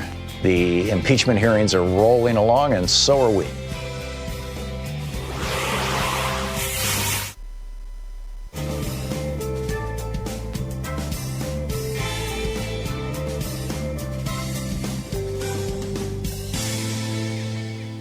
And welcome back. Aaron in Charleston, Illinois. Hey, Aaron, thanks for watching us on YouTube. What's on your mind today? Hi, Tom. So, Tom, I'm going to say something that might cause you to raise an eyebrow, but just bear with me for a second. Okay. I'm actually glad that Donald Trump is president. And let me tell you why. Not because I support him, obviously, but it's because I've thought for quite some time, pretty much my entire adulthood, that politics was a bit of a joke. And Donald Trump being president really does prove that. Now, the point that I want to make is, and you can probably file this under the no duh category, but as far as I'm concerned, this country claims that it has a moral standing. It claims that it has a moral code. We say that we are set apart from other countries, but yet we're really not. And one of the ways, especially concerning this impeachment inquiry, one of the biggest ways that I see that we truly do not take our own values seriously is our Constitution. Now, I personally believe that the Constitution needs to be rewritten, updated, and written in such a way to where there is no need for interpretation. It lays out exactly what this country's morals are. Because as far as I'm concerned, while it is at least, I can give America credit for at least making a nod towards upholding the Constitution by even having this inquiry, even though, if we're going to be honest, we know it's not going anywhere. Donald Trump's not getting impeached. I would argue that if this country was serious about freedom and equality and equal opportunity for all, this impeachment inquiry would not have taken a clear violation of the Constitution to get to. The fact that there are people on the southern border being locked in cages in modern-day concentration camps. The fact that there are people sleeping on our streets. The fact that millions of children go to bed hungry every night in the United States of America. Aaron, I largely agree with you, and I think that the point that you're making is the point that Susan Sarandon was making before the election, when she said that she was going to vote for the Green Party candidate for what's her name, the physician. Jill Stein. Thank you, Sean. When she said that she was going to vote for Jill Stein rather than Hillary Clinton. And everybody said, oh, my God, you're going to give the election to Donald Trump. And she said, fine. If Trump becomes president, it will shock America into realizing how screwed up the Republican Party is and how important politics are. Most Americans are just kind of sleepwalking. Only about half of us even bother to vote. And I think that, what has played out here is that she's right. The one area where I would disagree with you is you said that, what this, the Trump presidency and the impeachment hearing is showing is that, that before this you thought politics was no big deal, and you still think politics is no big deal. For me, And for a lot of the people calling in before the Trump presidency, they thought, well, politics is a big deal or not a big deal, but, how much damage can a president do? I don't have to really worry. I don't have to carefully evaluate candidates for the White House because, what's the big deal? Eisenhower wasn't that bad. Bush wasn't that bad. We lied into a war, but I didn't have to go fight the war.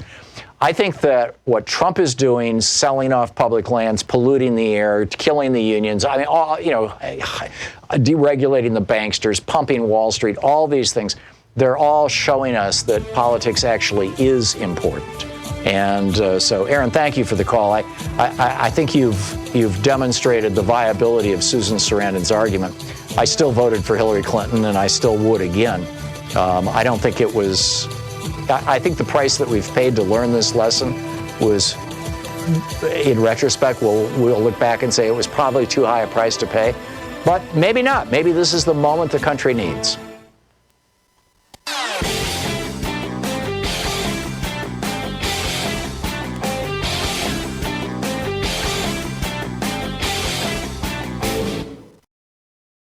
Thom Hartmann here. My new book, The Hidden History of the Supreme Court and the Betrayal of America, has arrived. What if the Supreme Court did not have the power to strike down laws? Discover the hidden history of judicial review and this scam called original intent. Learn how we can save the planet by modernizing the Supreme Court. And most important, how we can democratize the Supreme Court now before it's too late. From the time Americans wake up until the time we go to bed, everything we do, touch, ingest, breathe, and use has been touched by the Supreme Court. In this book, I lay out the history of the Supreme Court from Alexander Hamilton until how the court overstepped its constitutional powers. America does not belong to the kings and queens of the court. It belongs to the people. The Hidden History of the Supreme Court and the Betrayal of America is available now in fine bookstores everywhere.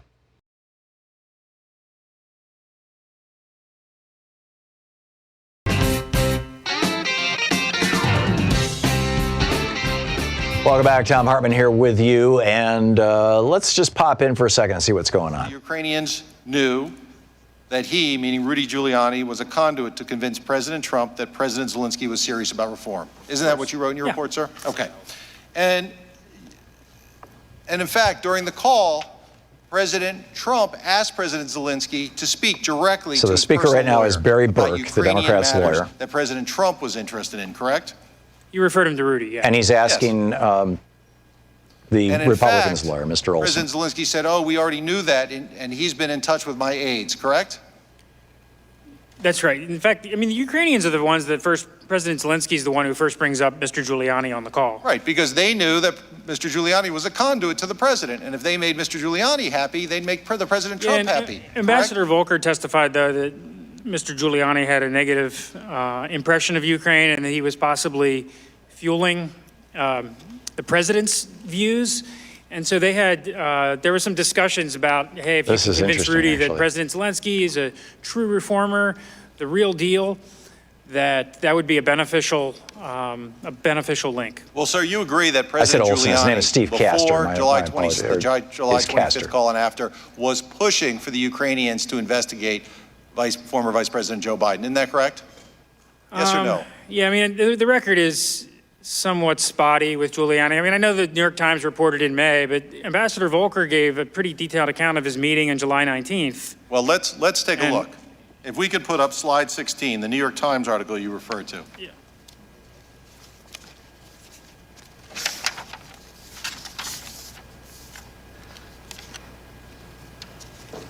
Right, and the article says, I'll read it.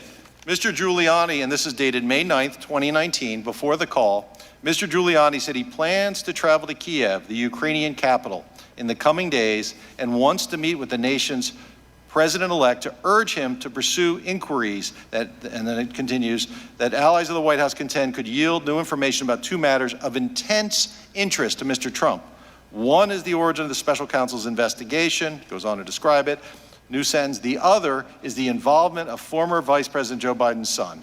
Okay, and now that was in the New York Times article. And can we talk about the breakfast with Volker? If we could, not yet. If we could continue the rest of the article to the next slide, which is slide 17. This is the same article. And Mr. Giuliani was very explicit when he was interviewed. He said, and this isn't foreign policy. I'm now quoting the words that are highlighted. It says, it'll be very, very helpful to my client. My only client is the President of the United States. He's the one I have an obligation to report to him what happened regarding the Ukraine. Now, sir, were you aware on that same day Mr. Giuliani gave an interview about what he intended to do? And let's go to slide 18. This is from Real Clear Politics, and it should be on the screen in front of you as well. And what Mr. Giuliani said. This is all fascinating stuff. 27 minutes past the hour. It's the Thom Hartmann Program.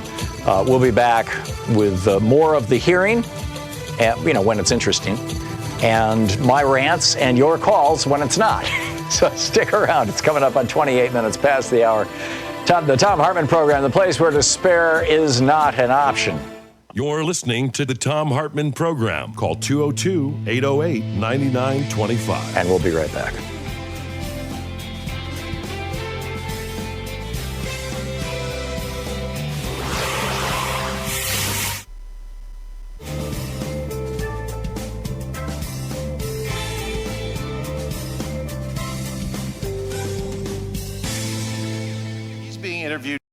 So we're just a few states short of hitting our 52-state challenge. Well, a donor has offered to give a gift of $10,000 to Free Speech TV if we can get a new donor in every one of the 50 states. And we've been working on this, and I've been keeping you up to date on what the states are, because 10 grand is a lot of money at Free Speech TV. And as of right now, the states that we have yet to hit are Delaware, Louisiana, Mississippi, Nebraska, New Jersey, Rhode Island, Tennessee, West Virginia, and Washington, D.C. So if you live in one of those states or in the District of Columbia, and you have not ever in the past donated to Free Speech TV, your donation of any amount, I mean $5, $50, whatever you would like to give, your donation today could push us over the top and unlock that $10,000. Once again, that's Delaware, Louisiana, Mississippi, Nebraska, New Jersey, Rhode Island, Tennessee, West Virginia, and Washington, D.C. So we're getting there. And this is really all about, and thanks so much to this anonymous donor. I mean, this is, it's so, A, it's so kind and thoughtful, and B, it's a great idea. Because, one of the things I talk about regularly in these fundraising drives is the importance of bringing in new people. Bringing in not just new donors, which is what this is doing, but also bringing in new viewers. And of course, there's no metric for that we can use with a fundraising drive. I can't say, well, for every 3 new viewers, because we don't know how to, they're not directly interacting with Free Speech TV. But that's one of the most important things that you can do in addition to making a contribution. But particularly if you can't afford to make a contribution, and I realize that a lot of people are living on fixed incomes. We had somebody call the program last week who literally on her Social Security could not afford to have Medicare Part B, which is, pays for doctor's visits and things, which is kind of scary. But, I get it. It's these are tough times. And ever since Ronald Reagan reformed Social Security in 1982 or 83, it has the cost of living adjustment that Social Security uses to increase the monthly or the annual payments, the annual cost of living to increase your monthly payments, has been one that does not reflect the cost of living for people who are retired. It's just as simple. It doesn't reflect the increased costs of medicine and health care and basic living expenses, food and rent and things like that. Instead, the cost of living adjustment actually, in some cases, goes down because somebody came out with a new computer that was cheaper and faster. Seriously, I mean, actually, that's like one of the things that they consider is cell phones and computers and laptops and all that kind of stuff. Which is, I mean, most retired people have a computer, but it might be a few years old. I mean, mine is 5 years old, but it's still working. So why replace it? But, it's young people who are constantly churning their electronic equipment, the latest, newest, coolest, but not people on Social Security generally. So I realize that there are some folks who just can't make a contribution, but if you can't make a contribution, you still can reach out to other people who don't know about Free Speech TV. and, you know, get your friends involved. Invite them over to the house to watch this show. Hey, you want to come over and watch Thom Hartmann? I think you'll enjoy it. And maybe we can get a few other people well informed on the issues of the day. So, but, you know, in order to do that, we've got to keep Free Speech TV on the air. And in order to do that, we need your call now, 877-378-8669. 877-378-8669. Please call now and make a contribution. With your contribution, with a $20 contribution, you get a bumper sticker, or a sticker that says, "Gravity, the only law Trump hasn't broken." With a $50 contribution, you get the Free Speech TV tote bag that also has the slogan, "Nobody is above the law" on it. With a $120 contribution, which can be $10 a month for a year, you get the T-shirt that says, "Never again is now." With a $240 contribution, you can join what they're calling the online after class with Professor Thom, which is where we'll get on the phone and you can ask any questions you want and we can have a conversation. It can be about guns, it can be about, you know, because I wrote that book, you know, The Hidden History of Guns and the Second Amendment, or the Supreme Court. That's my most recent book that's out. I have a book coming out in the spring, The Hidden History of the War on Voting. We could talk about that. I'm writing a book right now about the hidden history of monopoly, and another one about the hidden history of America's ruling class. We can talk about those topics. We can talk about anything you want. So anyhow, that's with $240 or $20 a month. And with a $360 contribution, or $30 a month for a year, you get the Study Up with Professor Thom book package, which includes my book on guns, my book on the Supreme Court, you know, The Hidden History of Guns and the Second Amendment, The Hidden History of the Supreme Court, and the Betrayal of America, and my new book on ADHD, A Hunter and a Farmer's World. And with a $1,000 gift, come to Portland and, you know, hang out with us. I always enjoy those things. You know, in all the years we've been doing this, you know, there have been a few people who were kind of quiet and didn't share a lot, but there's never been anybody who was anything other than great. You know, I just, you know, I really enjoy these things and some really fine people. So please call now, 877-378-8669. Thank you. Did all the agencies believe that the aid should be given?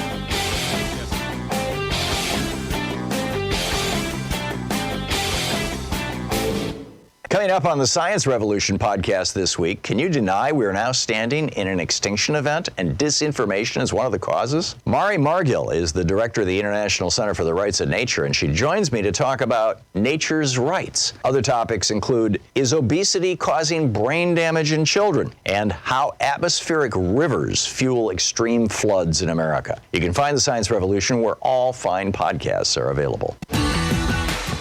Speaking of the law in West Virginia that says that women have to undergo an unnecessary vaginal ultrasound long before they get an abortion, when they first, you know, go in and say, I want to get an abortion.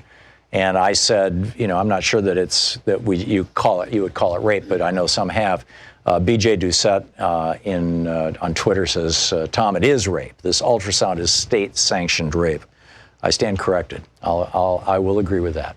Okay, right now we've got Barry Burke questioning the Democrats' investigator. One is the lawyer for like the Democrats, and the other is the lawyer for the Intelligence Committee. And so here we go. I just want to go back to this because they're getting into some of this. Resumption of U.S. aid would likely not occur until Ukraine provided the public anti-corruption statement that we have been discussing for many weeks. Is that correct, sir? Yes, he said that at a meeting on September 1st with Mr. Yermak in Warsaw. And the statement that they had been talking about, let me put up a slide that we put together, slide 27. And you recall, sir, that in the draft statement that the Ukrainians... Barry Burke is asking questions of Daniel Goldman. And was that statement on their mind so they could get a White House meeting and satisfy President Trump and have the aid released? Yes, Ambassador Sondland testified to that, and Ambassador Volker also testified to that. And am I correct that Mr. Yermak gave a statement where he did not make any reference to Vice President Biden, correct? Correct. And then was that Rudy Giuliani who said in the second one that it had to include a reference that they were going to investigate Burisma in the 2016 election? That's right. And what did Burisma stand for? Did all your witnesses say they had an understanding of what that meant? Or did the witnesses say that? So every single witness said, after reading the phone call on July 25th, that it was clear Burisma equaled Biden, that they were one and the same. There were only 2 witnesses who said that they did not know that until that time. And there was ample testimony. There was a lot of testimony from people involved in all aspects of Ukraine policy who indicated that it was completely unrealistic and unlikely that anyone who had anything to do with Ukraine would not know that the Burisma investigation related to the Bidens. We are literally hearing history being made, outing the crimes of Donald Trump. Burisma and Vice President Biden, correct? Correct, yes. And did the Ukrainians complain repeatedly, we talked a little bit about it, that they didn't want to be a pawn in U.S. democratic politics by helping President Trump's re-election campaign by making such a statement? They said that in July. And in August, ultimately, they didn't give the statement in large part because they had reservations, given that President Zelensky was an anti-corruption reformer. They had reservations about engaging in U.S. domestic politics. That's right. Okay. I want to go back to you, Mr. Castor. You said that when President Trump said to Ambassador Sondland on September 17th that he had no quid pro quo, you said he had no reason. September 9th. September 9th, you said he had no reason to be any less than candid. That's what you said. No reason to be any less than candid. Let me show you, sir, what happened, though, on September 5th. Let me show you slide 52.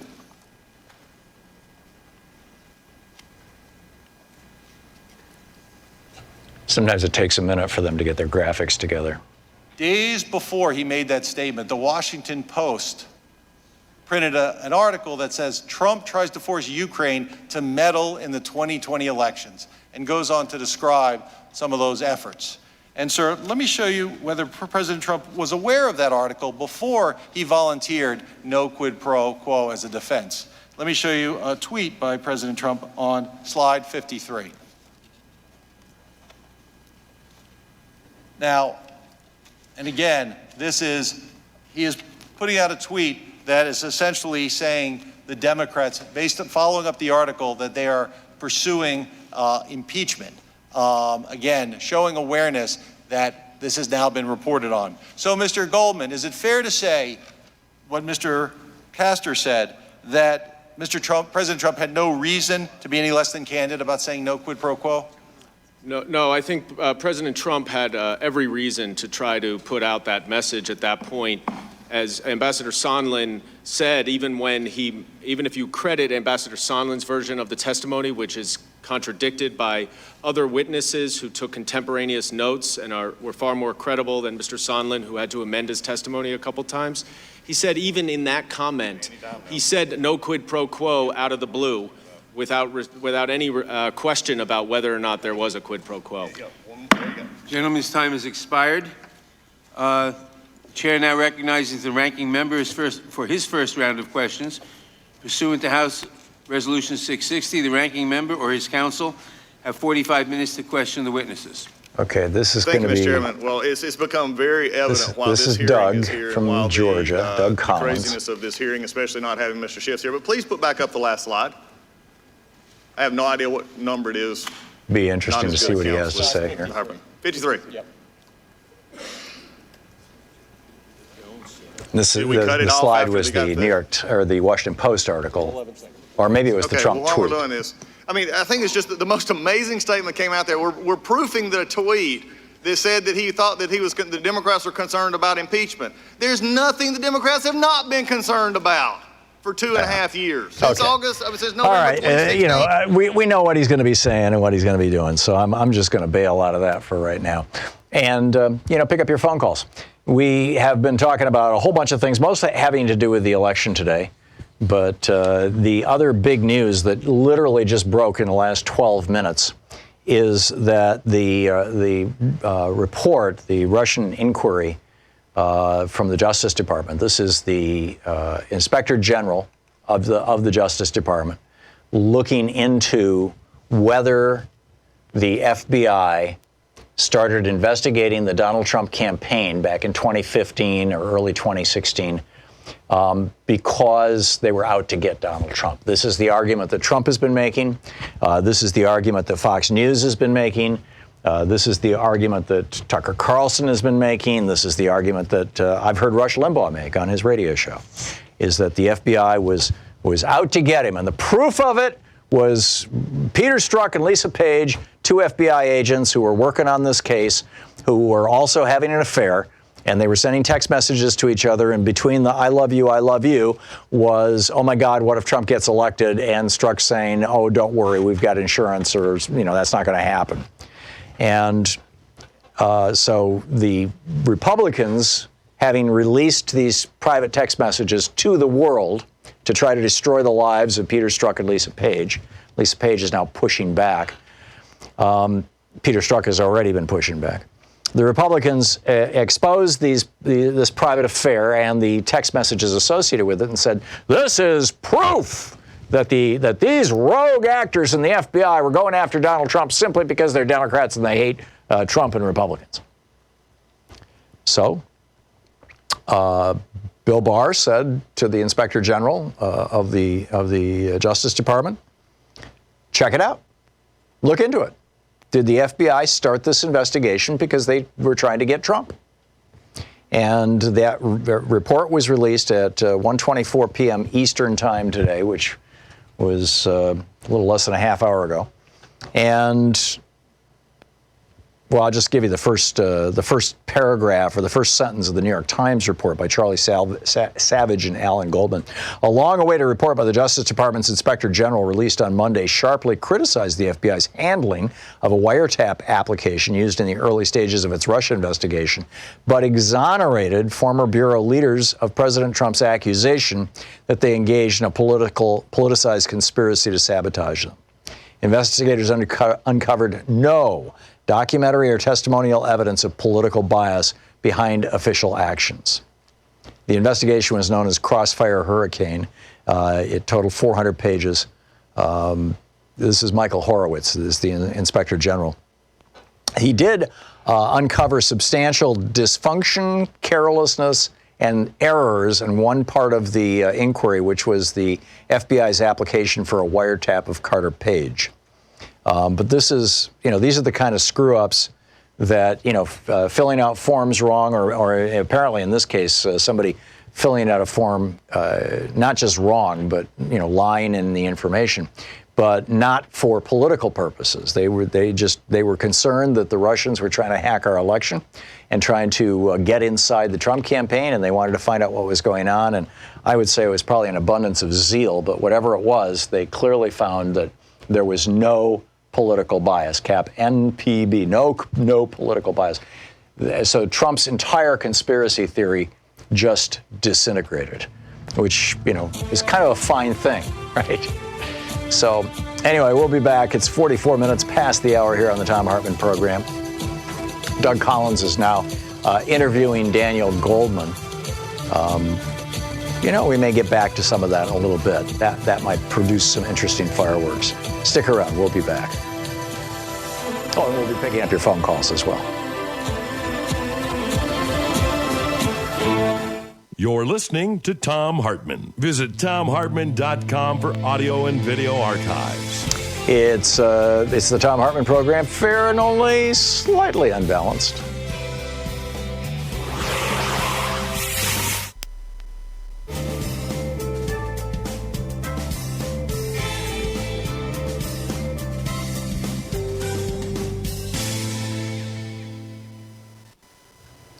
And welcome back. I'm curious to hear what's going on between Collins and Goldman. Daniel Goldman is the investigator and lawyer for the Democrats. Doug Collins, of course, the Republican from Georgia, who's the number 2 guy on the committee. Here it is.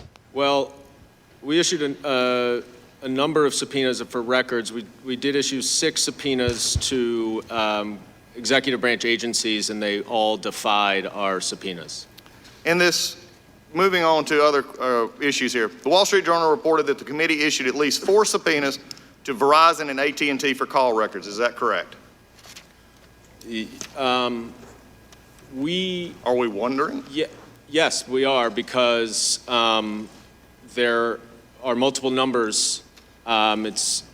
We only issued subpoenas for call records for people who were involved in the investigation and who had already been subpoenaed by the committee for documents and testimony of their own. Absolutely wonderful stuff, but answer my question. 4?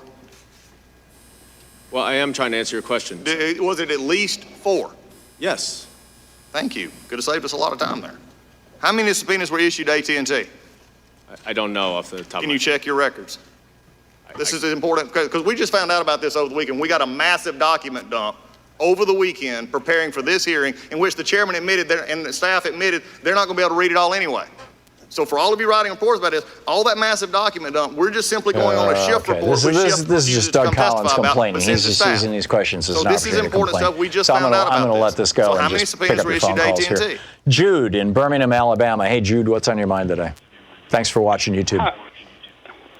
I was calling about Tim Russert. I was wondering if he had been alive during the 2016 election and he had called Trump out over his taxes, basically saying we cannot elect a man who does not reveal his taxes, could he have upended Trump's campaign? Well, I doubt even Tim Russert would say explicitly something like, we can't elect a man who won't do this. But he, Tim Russert was a tough questioner, and usually, I mean, I sometimes took exception. The problem that Tim Russert had and that David Gregory had at NBC, now he's over at CNN, I guess, and that Chuck Todd has right now, and this is a very serious problem for guys who do the kinds of shows that they do, where they interview a lot of politicians, and if those politicians refuse to show up, they don't have a show. And if they don't have a show, they lose their job, and the network will replace them with someone who is willing to interview all the politicians.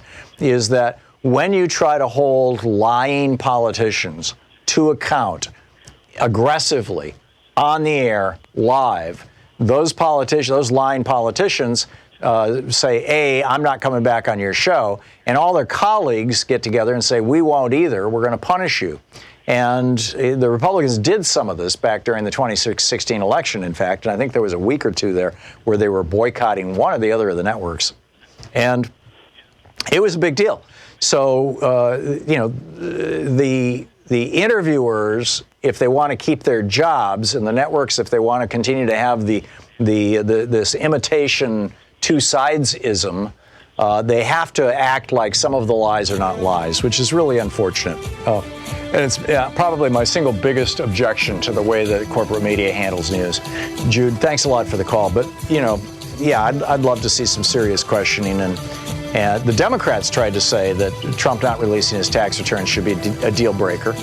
And apparently the Republicans said, we don't care. So he grabs women. We don't care.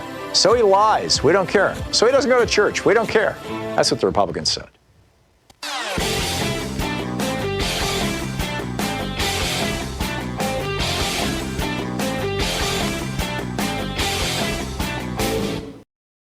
Thom Hartmann here. My new book, The Hidden History of the Supreme Court and the Betrayal of America, has arrived.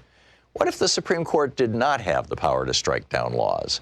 Discover the hidden history of judicial review and this scam called original intent. Learn how we can save the planet by modernizing the Supreme Court. And most important, how we can democratize the Supreme Court now before it's too late. From the time Americans wake up until the time we go to bed, everything we do, touch, ingest, breathe, and use has been touched by the Supreme Court. In this book, I lay out the history of the Supreme Court from Alexander Hamilton until how the court overstepped its constitutional powers. America does not belong to the kings and queens of the court. It belongs to the people. The Hidden History of the Supreme Court and the Betrayal of America is available now in fine bookstores everywhere.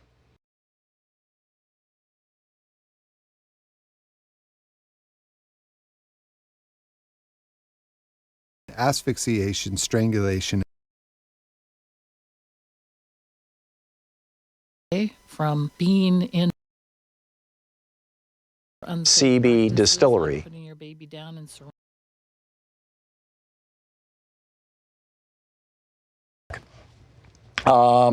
The hearing is ongoing, but it turns out that Doug Collins, I was going to play, during the break there, I was listening to Doug Collins interviewing Daniel Goldman. And I thought that maybe it would be interesting. Maybe Goldman will say something, of value, but every time he would start to say something of value, Collins would cut him off, and Collins was basically just using it as an excuse to complain about the process. So screw Doug Collins. I'm I'd rather talk to you. Bill in Santa Rosa, California. Hey, Bill, what's on your mind? That's me, right? Yeah, it's you. You're on the air. Yeah, I'm actually in Redwood Valley, just north of Santa Rosa. But anyway, what's on my mind is that I think, sort of from a meta picture, that Trump was wanted this to happen so that Biden's name would be put out there over and over and over and over again, and would increase his chances of being the nominee. And I think he's the easiest one for Trump to beat in the general election. And Trump gets to be the victim of this inquiry. The Republicans stand strong behind him because they want to win their re-elections themselves. So Trump gets to have a fairly easy debating opponent in the debates and a fairly easy candidate to beat. Now, it's possible Biden could pull off a victory. After all, Hillary won the popular vote, but I think he's maybe the easiest one to beat. That's just my thought, is that Trump is being dumb as a fox, and as my wife says, maybe you've made this point too, but I wanted to just say that. Yeah, I don't disagree. I think of the 4 or 5 major candidates, probably Biden would be the easiest to beat. But we'll see. That is revealing my bias in favor of more progressive and less corporate candidates. But it is very, very clear that this is dirtying up Joe Biden. And the fact that over the last 3 days, Joe Biden on 2 different occasions has gotten angry with people about it is not good for Joe Biden going forward. I said I thought he should clean it all up. David in Chicago thinks no. David, you're on the air. David in Chicago. No, let's do it the way Trump would do it. He never apologizes.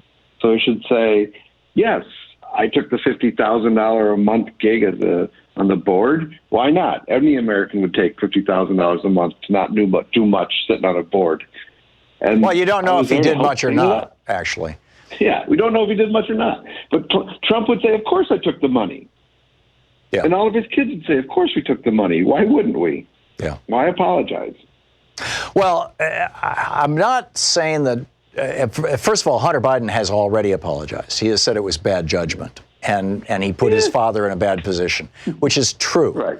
So what I was suggesting Joe Biden should say to get out of this, and I may not be the best guy to give advice to Joe Biden, and I doubt he wants to hear advice from me, but what I think Joe Biden should say is basically he should throw his son under the bus. His son has already jumped under the bus by saying it was bad on me.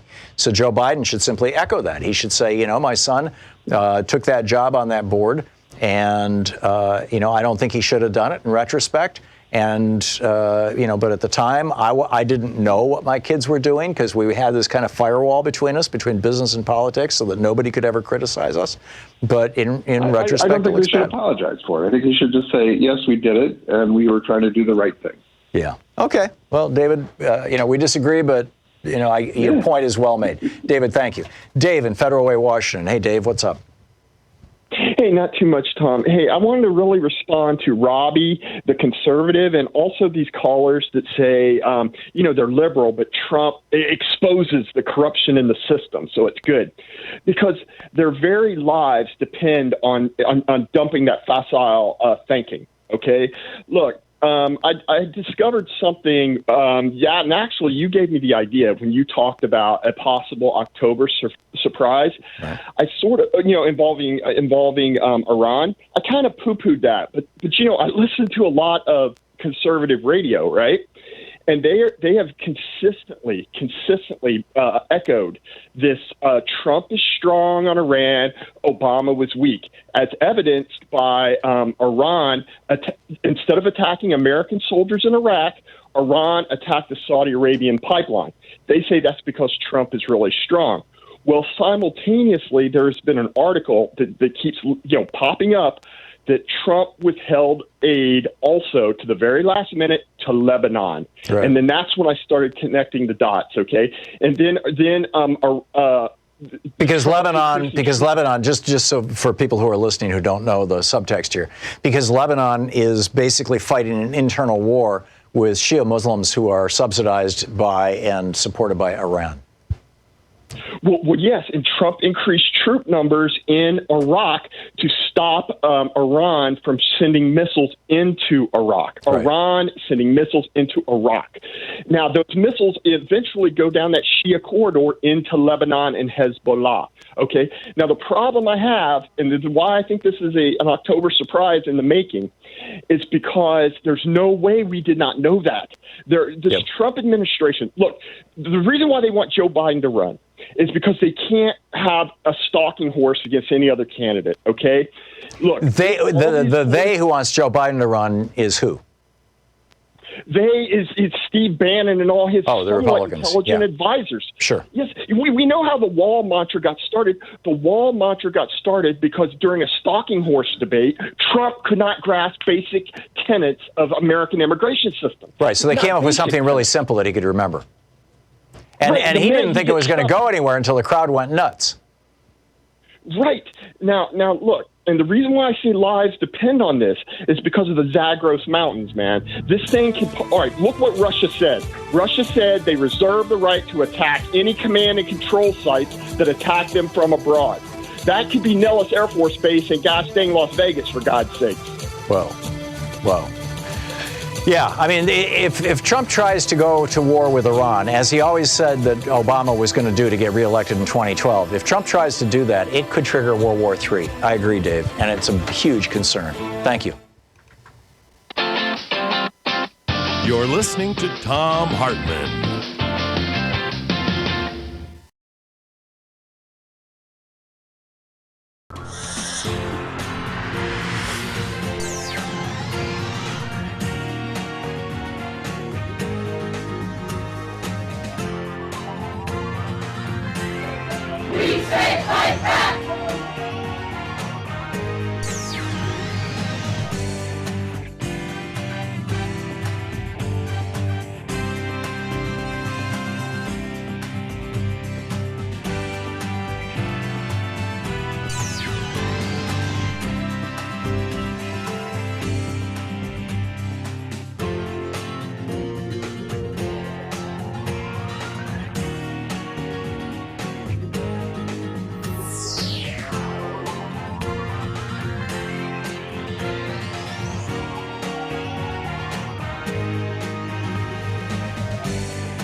Thom Hartmann here. My new book, The Hidden History of the Supreme Court and the Betrayal of America, has arrived. What if the Supreme Court did not have the power to strike down laws? Discover the hidden history of judicial review and this scam called original intent. Learn how we can save the planet by modernizing the Supreme Court. And most important, how we can democratize the Supreme Court now before it's too late. From the time Americans wake up until the time we go to bed, everything we do, touch, ingest, breathe, and use has been touched by the Supreme Court. In this book, I lay out the history of the Supreme Court from Alexander Hamilton until how the court overstepped its constitutional powers. America does not belong to the kings and queens of the court. It belongs to the people.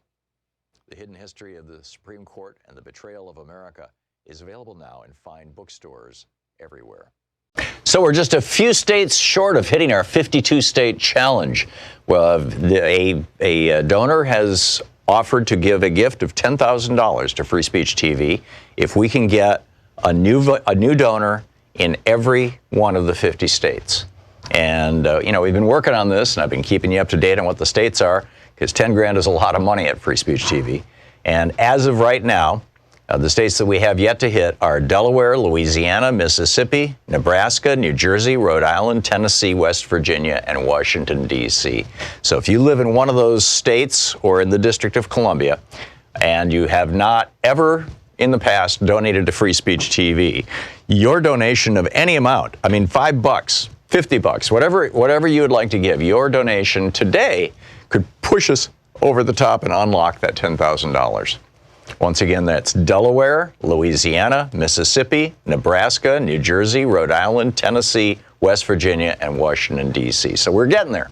And this is really all about, and thanks so much to this anonymous donor. I mean, this is, it's so, A, it's so kind and thoughtful, and B, it's a great idea.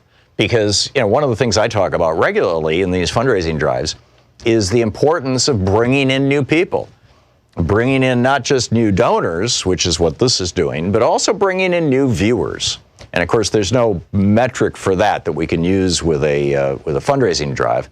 I can't say, well, for every 3 new viewers, because we don't know how to, they're not directly interacting with Free Speech TV. But that's one of the most important things that you can do in addition to making a contribution. But particularly if you can't afford to make a contribution, and I realize that a lot of people are living on fixed incomes. We had somebody call the program last week who literally on her Social Security could not afford to have Medicare Part B, which is, pays for doctor's visits and things, which is kind of scary. But, I get it. It's these are tough times. And ever since Ronald Reagan reformed Social Security in 1982 or 83, it has the cost of living adjustment that Social Security uses to increase the monthly or the annual payments, the annual cost of living to increase your monthly payments, has been one that does not reflect the cost of living for people who are retired. It's just as simple. It doesn't reflect the increased costs of medicine and health care and basic living expenses, food and rent and things like that. Instead, the cost of living adjustment actually, in some cases, goes down because somebody came out with a new computer that was cheaper and faster. Seriously, actually, that's like one of the things that they consider is cell phones and computers and laptops and all that kind of stuff. Which is, most retired people have a computer, but it might be a few years old. Mine is 5 years old, but it's still working. So why replace it? But it's young people who are constantly churning their electronic equipment. The latest, newest, coolest, but not people on Social Security generally. So I realize that there are some folks who just can't make a contribution. But if you can't make a contribution, you still can reach out to other people who don't know about Free Speech TV. And, get your friends involved. Invite them over to the house to watch this show. Hey, you want to come over and watch Thom Hartmann? I think you'll enjoy it. And maybe we can get a few other people well informed on the issues of the day. So, but, in order to do that, we've got to keep Free Speech TV on the air. And in order to do that, we need your call now, 877-378-8669, 877-378-8669. Please call now and make a contribution. With your contribution, with a $20 contribution, you get a bumper sticker or a sticker that says, "Gravity, the only law Trump hasn't broken." With a $50 contribution, you get the Free Speech TV tote bag that also has the slogan, "Nobody is above the law" on it. With a $120 contribution, which can be $10 a month for a year, you get the T-shirt that says, "Never again is now." With a $240 contribution, you can join what they're calling the online after class with Professor Thom, which is where we'll get on the phone and you can ask any questions you want and we can have a conversation. It can be about guns. It can be about, because I wrote that book, the Hidden History of Guns and the Second Amendment, or the Supreme Court. That's my most recent book that's out. I have a book coming out in the spring, The Hidden History of the War on Voting. We could talk about that. I'm writing a book right now about the hidden history of monopoly and another one about the hidden history of America's ruling class. We can talk about those topics. We can talk about anything you want. So anyhow, that's with $240 or $20 a month. And with a $360 contribution or $30 a month for a year, you get the Study Up with Professor Thom book package, which includes my book on guns, my book on the Supreme Court, the hidden history of guns and the Second Amendment, the hidden history of the Supreme Court and the betrayal of America, and my new book on ADHD, A Hunter and a Farmer's World. And with a $1,000 gift, come to Portland and hang out with us. I always enjoy those things. In all the years we've been doing this, there have been a few people who were kind of quiet and didn't share a lot, but there's never been anybody who was anything other than great. I really enjoy these things and some really fine people. So please call now, 877-378-8669. Thank you. Want to connect with the show online? You can find the Thom Hartmann Program on Facebook, Twitter, and Instagram. I think that he had a conversation with an individual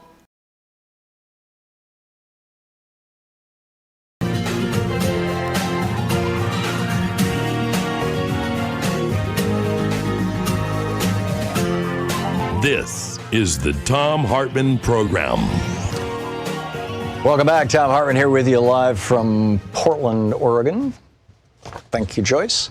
And the hearing is continuing right now. A Republican, a lawyer for the Republicans on the committee is interviewing Steve Castor, the other lawyer for the Republicans on the committee. Earlier, when the Democratic lawyer was interviewing another Democratic lawyer, the Republicans all got into a huge hissy fit, but they're fine with this. No interruptions. But it's weird. They're doing all these like kind of deep dives into little minutia things that in my opinion, are designed to cause people to say, "This is too boring. I'm going to turn it off." So it's too boring for me, so I'm going to turn it off, at least for the moment. We'll come back if anything interesting happens. And but Steve Castor, the lawyer that's being interviewed by the current counsel, did say something really weird about 2 minutes ago. He said, maybe 3 minutes ago, she said, "You've been testifying for 75 minutes. I want to thank you for that." And he said, "I'm sure my wife thanks you too. She doesn't like me talking when she's around. And so I got all my talking out here," or words to that effect. I mean, I'm doing this from memory. I don't have a transcript in front of me. And I'm going, really? In front of the whole world, you just dissed your wife? And your wife doesn't like you talking? I'm wondering, this reminds me of my discussion last week of the cry unheard, how relationships fall apart.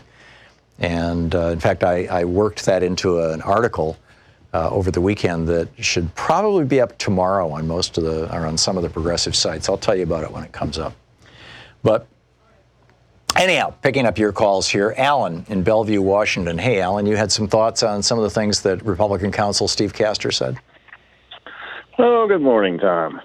Yeah, when he was decrying the attempts by our Democratic folks in Congress to impeach the president, particularly when they were going, under Republican control in the House. He just laid out this whole list of abuses of power by the president. So that was my takeaway from Mr. Castor. It's like, yeah, we've been trying to impeach this guy because he has abused his power in a continuous fashion. He laid out the Mueller report, 2016 election, the emoluments clause, and now, of course, this. And he kept saying, none of this sticks. Well, yeah, but it also points out that you also point out that he has continued to abuse his power. Yeah. Yeah, it really is pretty remarkable when your own witnesses are basically impeaching you, arguing against you.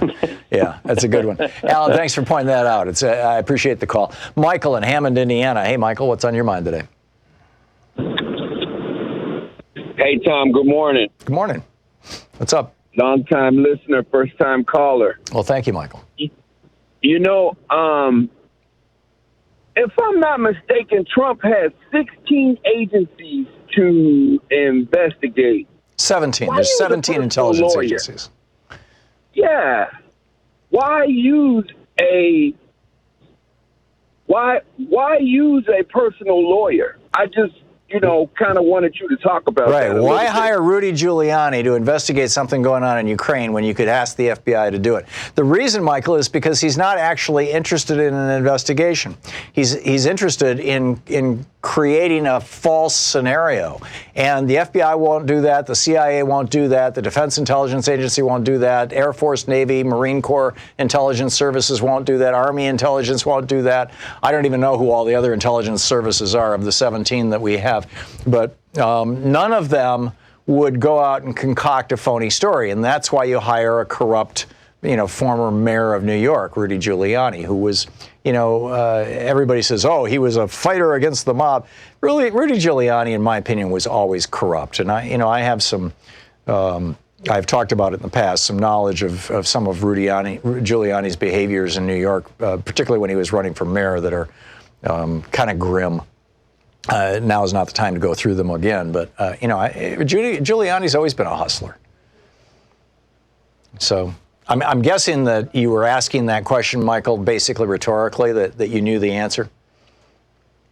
Well, yeah, basically, but I think it's good for people to consistently hear that, though. I agree. And it's really important that you brought it up. Thank you very much. And I hope your first call was great and we hear from you again. John in St. Joseph, Michigan. Hey, John, what's on your mind today? Hey, Tom, just a quick question. This whole false advertising on Facebook. Yeah. Isn't there some sort of Truth in Advertising Act? Yes, and it only applies to newspapers and magazines. It does not apply to electronic media. Oh, that's a shame. Yeah, I agree. I think that it's high time that we actually apply some sort of truth in advertising standards, particularly to Facebook and other electronic media. But yeah, I agree. Yeah, John, thanks for the call. Katie in Hamul, California. Hey, Katie, what's up?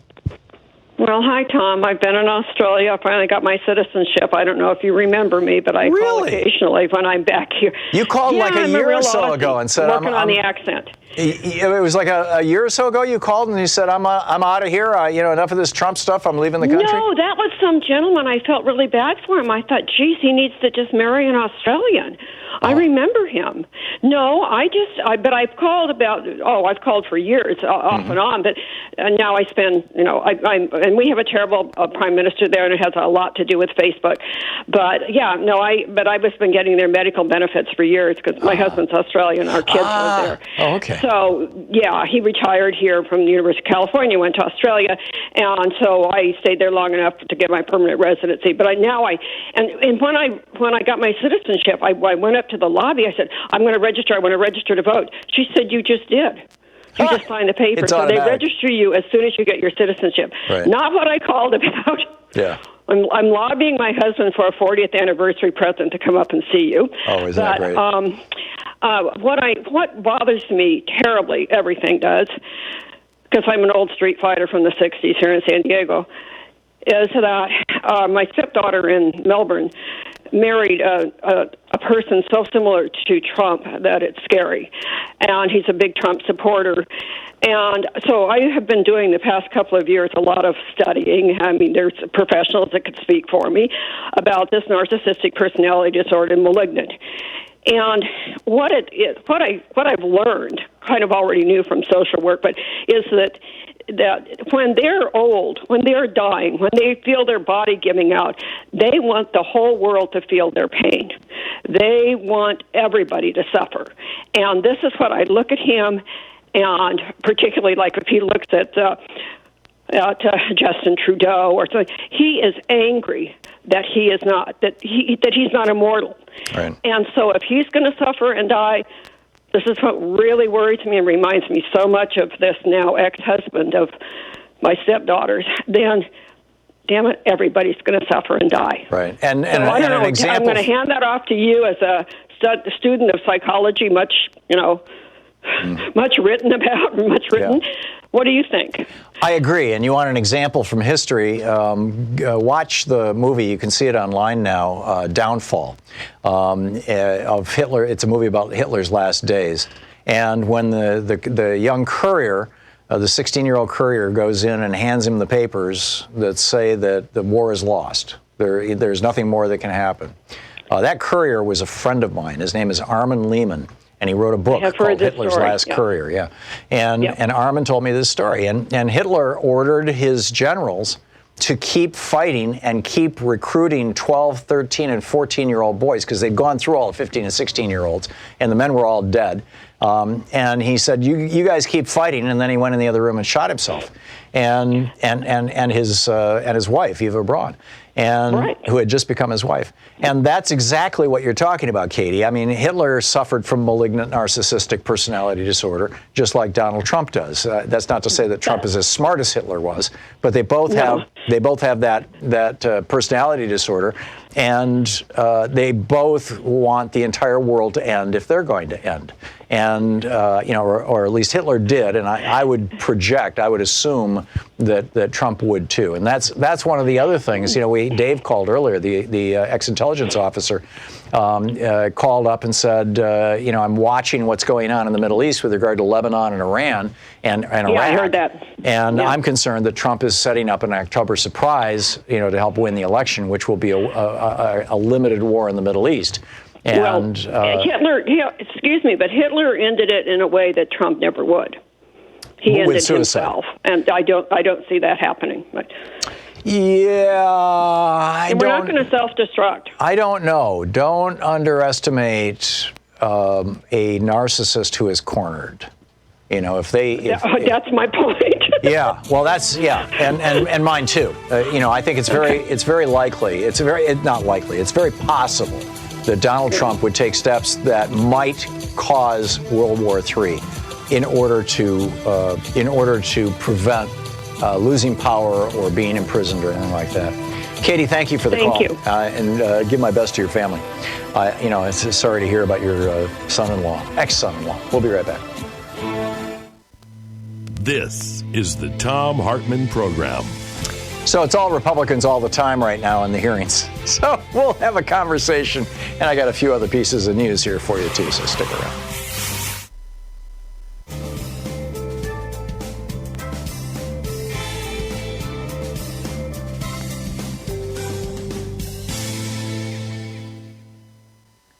And welcome back. Michael in Princeton, Minnesota, watching us on Free Speech TV. Hey, Michael, what's up?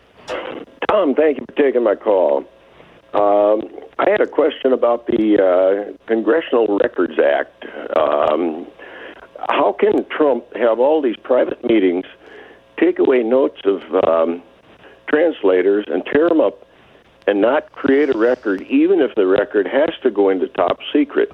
How's he getting by with all of this stuff? I thought this was adjudicated years ago. It was. The answer is two words, and it's very simple. Bill Barr.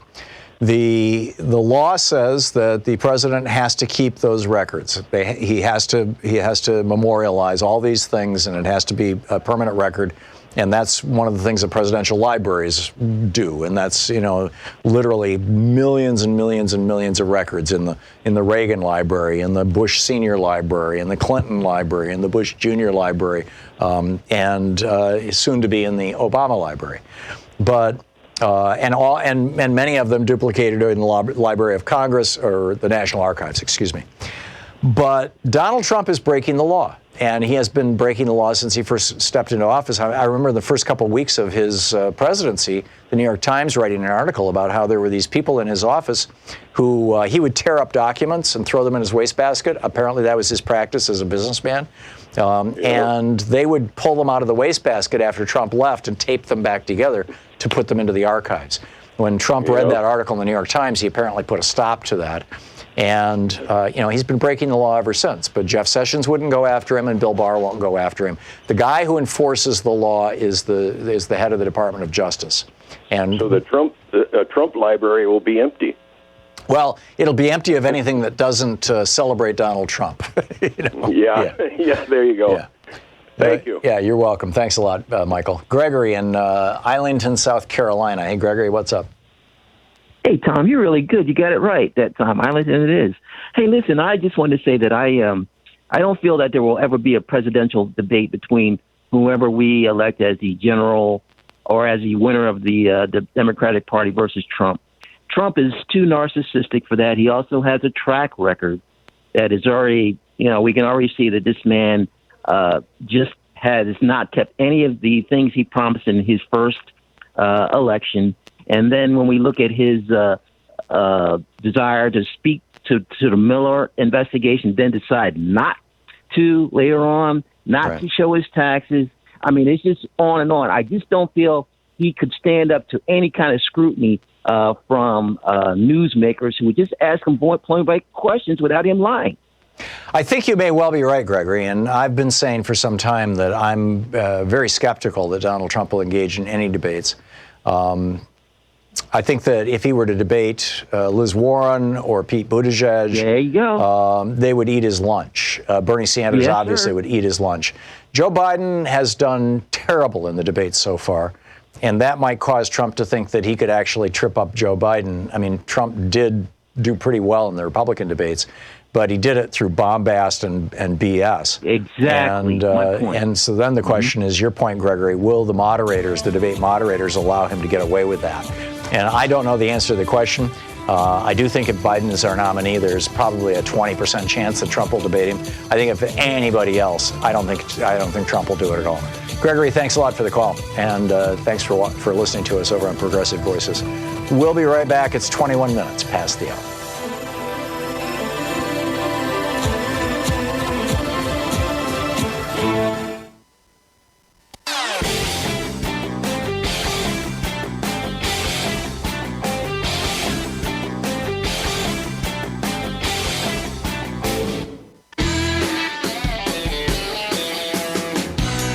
Welcome back. Thom Hartmann here with you. It's all Republicans all the time over on the hearings right now. So, and they're trying to make them as boring as they possibly can. Having, how many angels can fit on the head of a pin? Well, I think maybe 2.7 million. Are you sure it wouldn't be 3.9 million? I mean, obviously not literally that, but kind of that sort of thing. So I'm picking up your phone calls here. James in League City, Texas. Hey, James, what's on your mind? Hey, Tom, how are you? Good. What's up? Okay. Well, my question is, do you think America will ever come back again from the disillusionment that we're suffering from right now? We've been through rough times repeatedly, James, since 1789 when we ratified the Constitution, or 1785 when we won the Revolutionary War. We went through a horrible war with England, the War of 1812. Then we went through a depression in the 1830s when Andrew Jackson paid off the national debt. It threw us into a 7-year-long depression. We had a panic in 1856 that, along with Dred Scott, led right to the Civil War. We went through a civil war. We went through the panic of 1893, which was the worst depression we'd ever seen up to that point. We went through the Great Depression of 1929 to 1933. We went through World War II, World War I, the Vietnam War. I mean, we've been through some real tough stuff, and a lot of it really, really disruptive. And yet, during that entire period of time, we have gotten, I believe, more egalitarian, more true to our values in many ways. Women got the vote in the 1920s. African Americans were brought into the political process or could no longer be legally excluded in the 1960s with the Civil Rights Act and Voting Rights Act. Obviously, we still don't have full enforcement of those things. In fact, Congress, the House of Representatives, has just passed a new Voting Rights Act last week. I doubt Mitch McConnell will do anything with it in the Senate. But I have a lot of faith in the resiliency of our country, James. I think that we will bounce back. And I hope that, we had a caller earlier who was basically echoing the Susan Sarandon line, which is that, Trump is the wake-up call we all really needed. We weren't taking politics seriously. We weren't realizing how important this stuff is. So I'm actually hopeful. How about you? I'm an optimist, too. But when I see Barr at the helm and people defending and echoing his nonsense, like, don't believe the media, believe me. Right. He looks to the heavens and say, I'm the chosen one. But when he first decided to run, that I can go on Fifth Avenue and shoot someone and get away with it, I knew what direction he was going to. Yeah. I knew what he was doing. Yeah, that was a tell. That was absolutely a tell. And here's the thing, James. I mean, right now, 40% of Republicans think that Donald Trump should be able to run America without any interference from or input from either Congress or the courts. That is, in other words, 40% of Republicans believe that Donald Trump should be a dictator. And Donald Trump certainly is moving our country in that direction. My biggest concern is if he gets reelected, it could be the end of the republic, or it could be the end of at least our Republican, small r Republican form of government. That's why I'm just so hopeful that he doesn't get reelected. James, thanks for the call. Important stuff. John in Half Day, Illinois. Hey, John, what's up? Thanks for listening to Sirius XM. Yeah, hey, thanks for taking my call, Pat. I was just calling in reference to the whole Giuliani experience in Ukraine started before Zelensky was elected. That's correct. He was actually talking to Shevchenko, and I don't hear that brought up.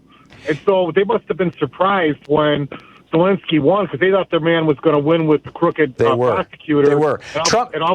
All the evidence is that Trump already had this deal cut with Poroshenko. Exactly. No one talks about that, though. I didn't hear anyone say that in a congressional hearing or anything, talking about This predates the no, Zelensky election. Fiona Hill talked about that. I'm not sure that she said that Trump had, pre-cut a deal with Poroshenko, but she talked about how the Poroshenko administration was I'd have to go back and get her testimony. But I'm pretty sure that that's been out there. I just don't think the Democrats have highlighted it. And frankly, they should, because it should be an important part of the narrative. The problem is that we don't have the specific evidence of it, John, because the people who were involved in those conspiracies have not been willing to testify, and Trump has not been willing to let any of the documentary evidence come before Congress. And, so there's no smoking gun on the Poroshenko administration. The smoking gun with regard to Zelensky is, if nothing else, Trump's phone call with Zelensky, where he says, I want you to do me a favor, right after Zelensky says, I'd like some of those missiles, that can take out tanks. Okay.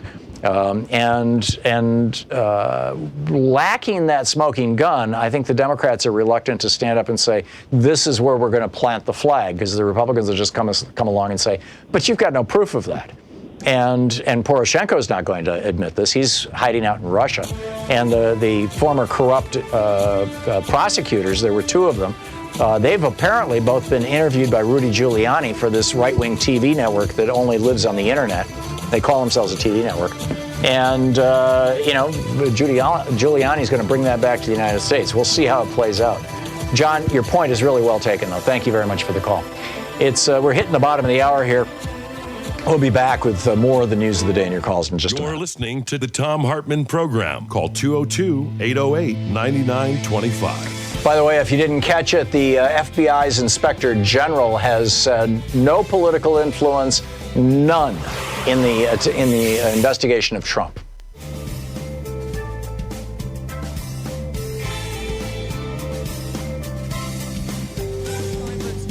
there any other members who have wished to vote who have not voted? So we're just a few states short of hitting our 52-state challenge. Well, a donor has offered to give a gift of $10,000 to Free Speech TV if we can get a new donor in every one of the 50 states. And, we've been working on this, and I've been keeping you up to date on what the states are, because $10,000 is a lot of money at Free Speech TV.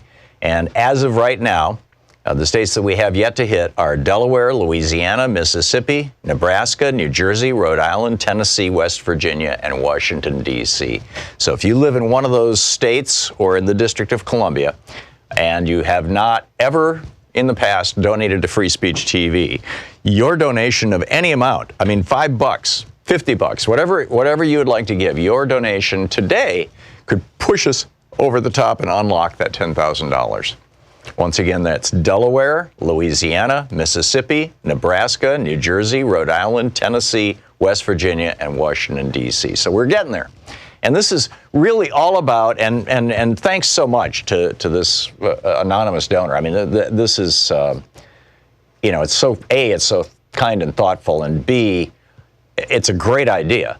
Because, one of the things I talk about regularly in these fundraising drives is the importance of bringing in new people. Bringing in not just new donors, which is what this is doing, but also bringing in new viewers.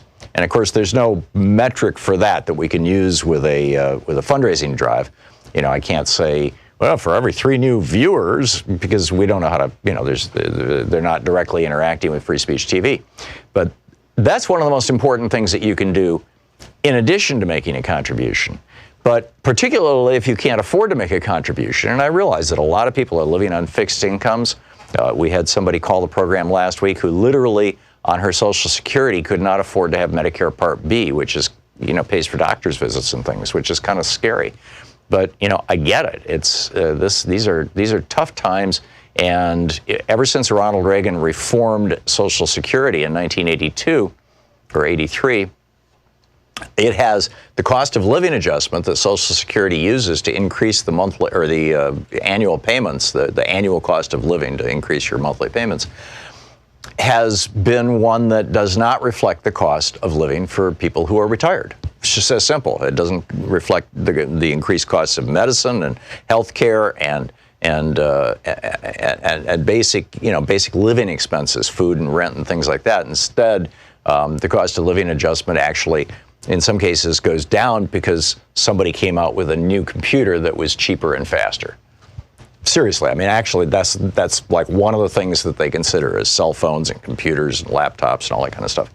Which is, I mean, most retired people have a computer, but it might be a few years old. I mean, mine is 5 years old, but it's still working. So why replace it? But it's young people who are constantly churning their electronic equipment. The latest, newest, coolest, but not people on Social Security generally. So. I realize that there are some folks who just can't make a contribution, but if you can't make a contribution, you still can reach out to other people who don't know about free speech TV, and get your friends involved. Invite them over to the house to watch this show. Hey, you want to come over and watch Thom Hartmann? I think you'll enjoy it, and maybe we can get a few other people well informed on the issues of the day. So, but.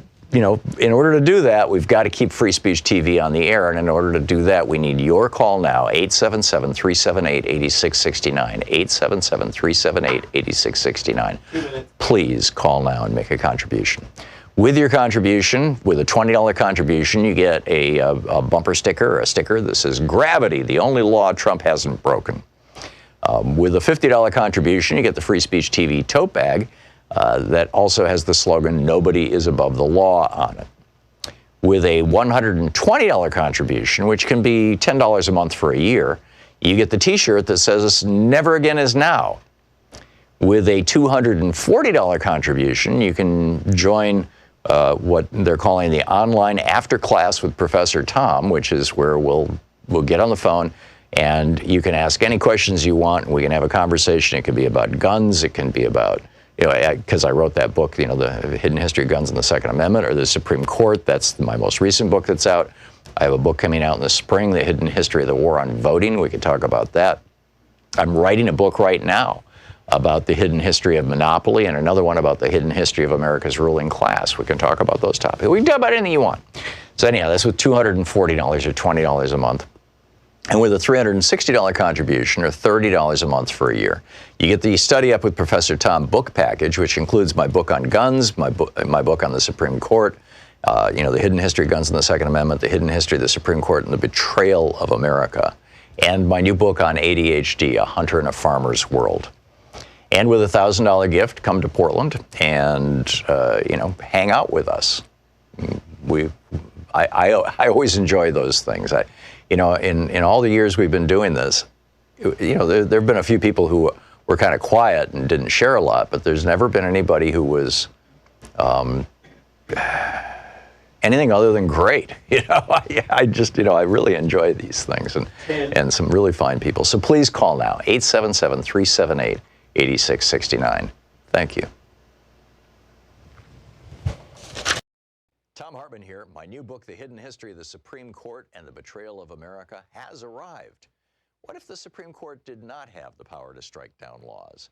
Discover the hidden history of judicial review and this scam called original intent. Learn how we can save the planet by modernizing the Supreme Court.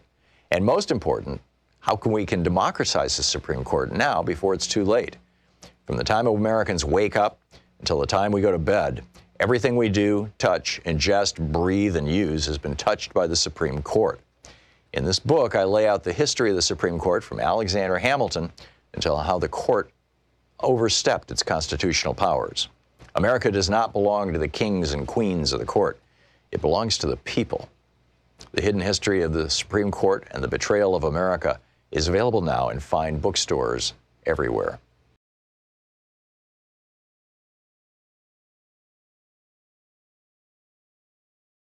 Smear these others.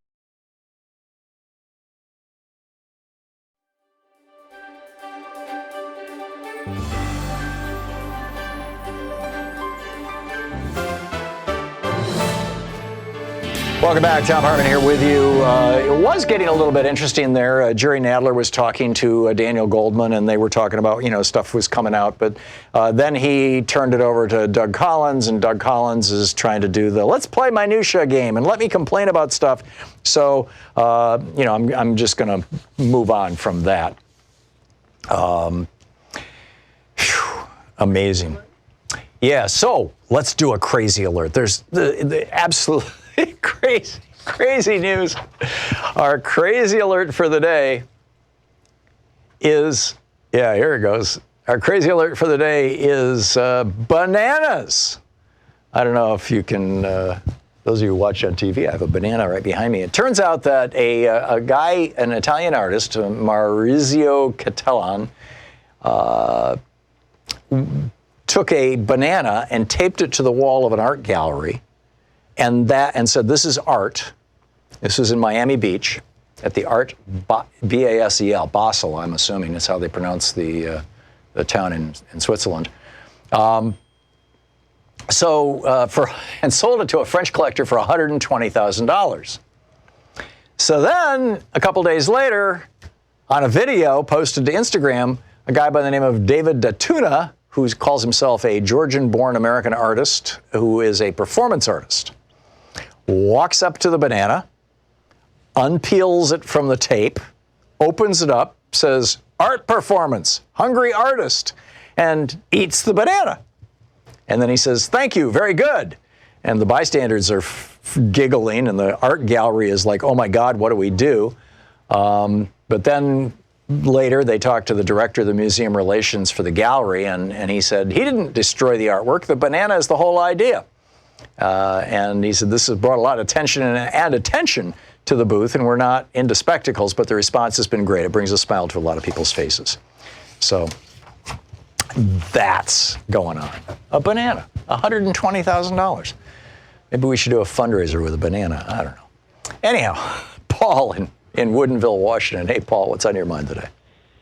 All right, I was reviewing some of the Clinton impeachment stuff, and I think that's instructive because, at the time, you're going through it, you don't really have a comparison-contrast frame of mind. So you're not sure what to pay attention to, but a couple of things I noticed in reviewing information was the one thing, these Republicans complaining about this process is, in the Clinton impeachment, they held no Judiciary Committee hearings at all. Well, that's because they had the report from, the hearings are trying to find facts. They had Ken Starr, who compiled a multi-hundred-page report and submitted it to them and gave extensive testimony.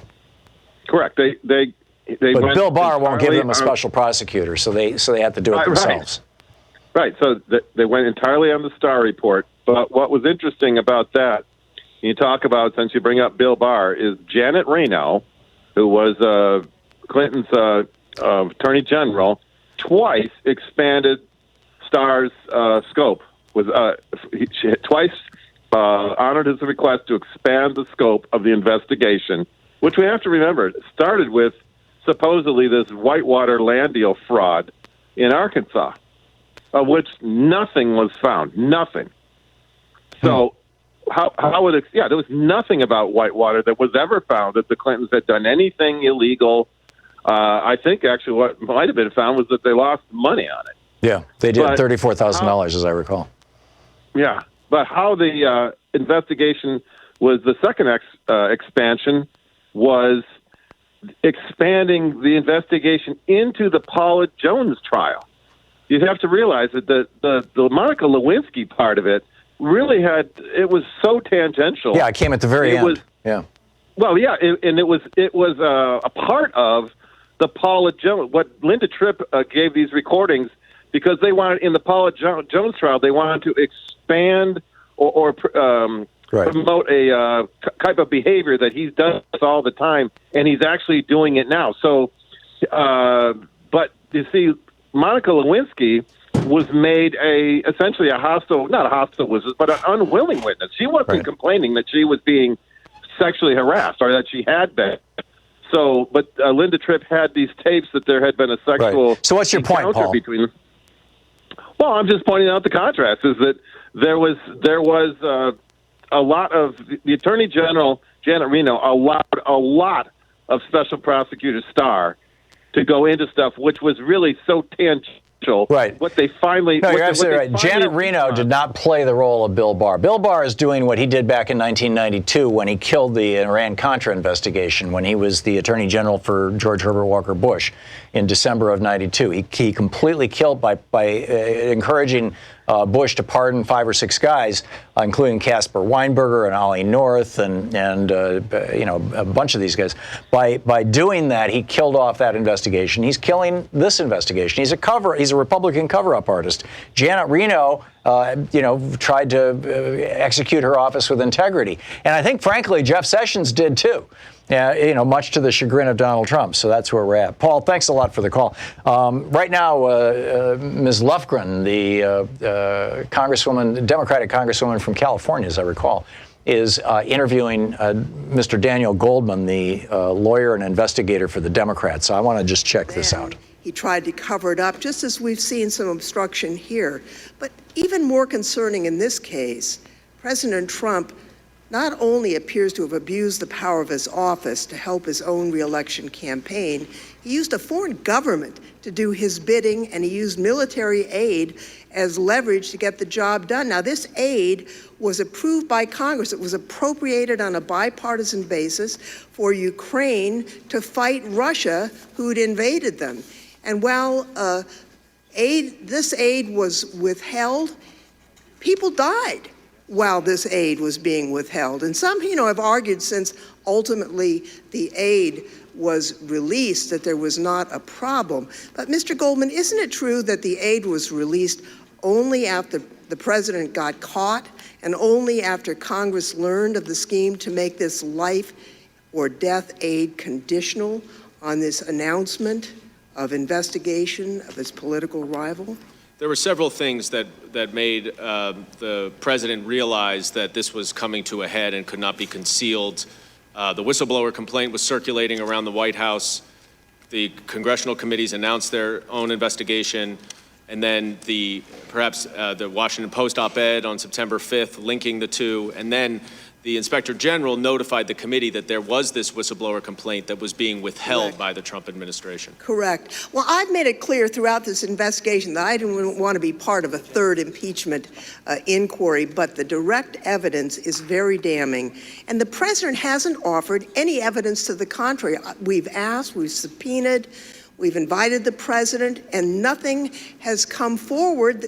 If he had evidence of his innocence, why wouldn't he bring it forward? This is a very serious matter that strikes at the heart of our Constitution, and it's of concern that we are here, but I've heard over and over again that this is too fast. Well, Ms. Jackson Lee and I were talking. We were both members of this committee during the Clinton impeachment. That took 73 days. We're here on the 76th day. We need to proceed. And I thank you, Mr. Goldman, for your hard work and for your presentation. I yield back, Mr. Chairman. Thank you. Without objection, the hearing will stand in recess for 15 minutes. Okay, the hearing is going into recess, and we're going to take a quick break here, and then we'll be back with your calls and kind of wrapping up thoughts and comments, and I'll share with you my observations of what I've heard from the hearings today, and I've been listening to it even when we're on break here. I've been listening to it and following some of the online blogs too. I find the one over at the New York Times to be particularly instructive, just FYI for future reference. 44 minutes past the hour. We'll be right back. You're listening to Thom Hartmann. Visit thomhartmann.com for audio and video archives. Back with more of the news of the day and your calls in just a moment here on the Thom Hartmann Program, the True People's Media.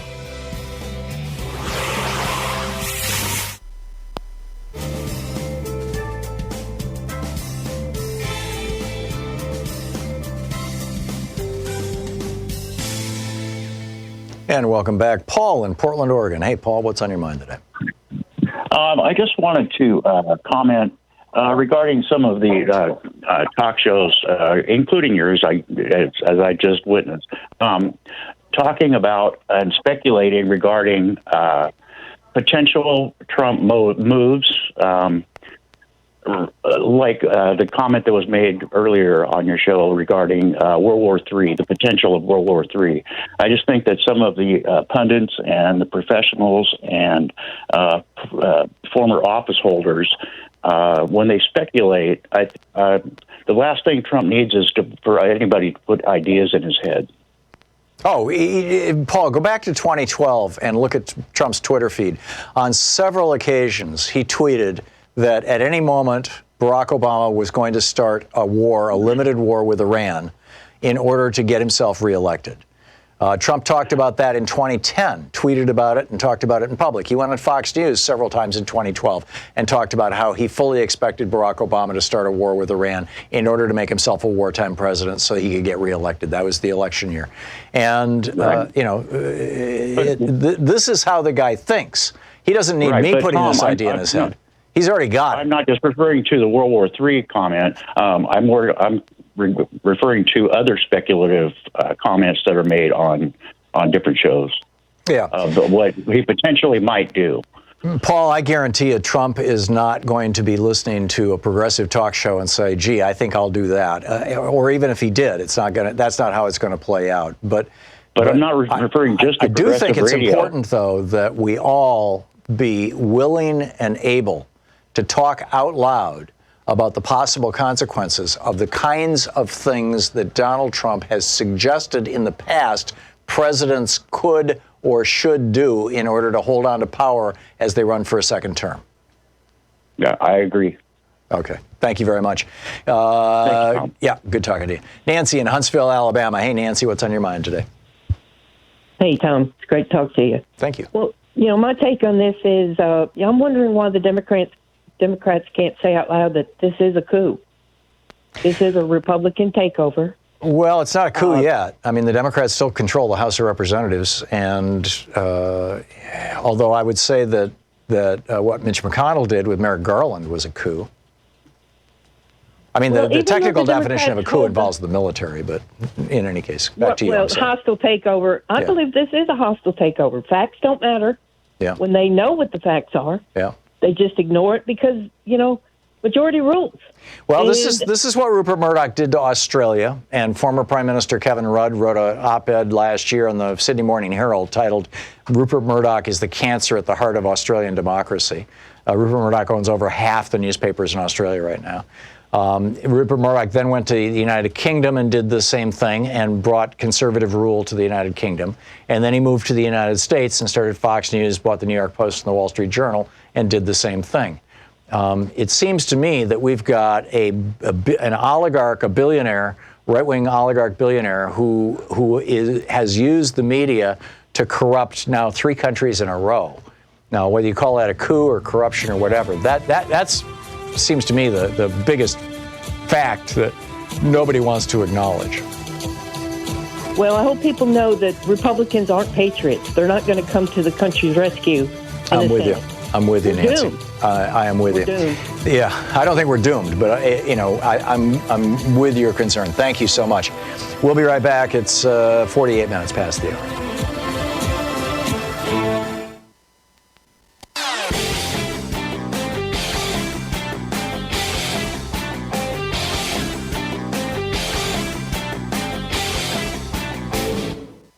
Thom Hartmann here. My new book, The Hidden History of the Supreme Court and the Betrayal of America, has arrived. What if the Supreme Court did not have the power to strike down laws? Discover the hidden history of judicial review and this scam called original intent. Learn how we can save the planet by modernizing the Supreme Court. And most important, how we can democratize the Supreme Court now before it's too late. From the time Americans wake up until the time we go to bed, everything we do, touch, ingest, breathe, and use has been touched by the Supreme Court.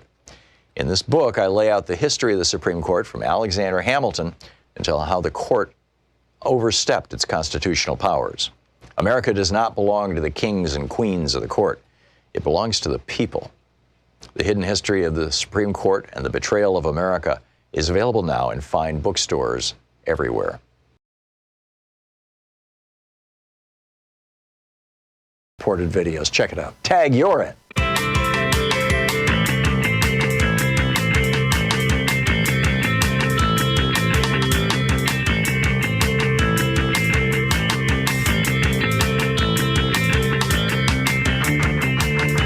3 months free.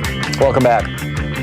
It's 10 minutes before the hour, and let's get some of your phone calls in here. Jonathan in Portland. Hey, Jonathan, what's up? Hi, Tom. Hey. So I look at all of the disinformation that the Republicans are putting out across the board as an egregious form of violence and one of the most pernicious.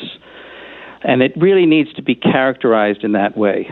And I'll tell you specifically why.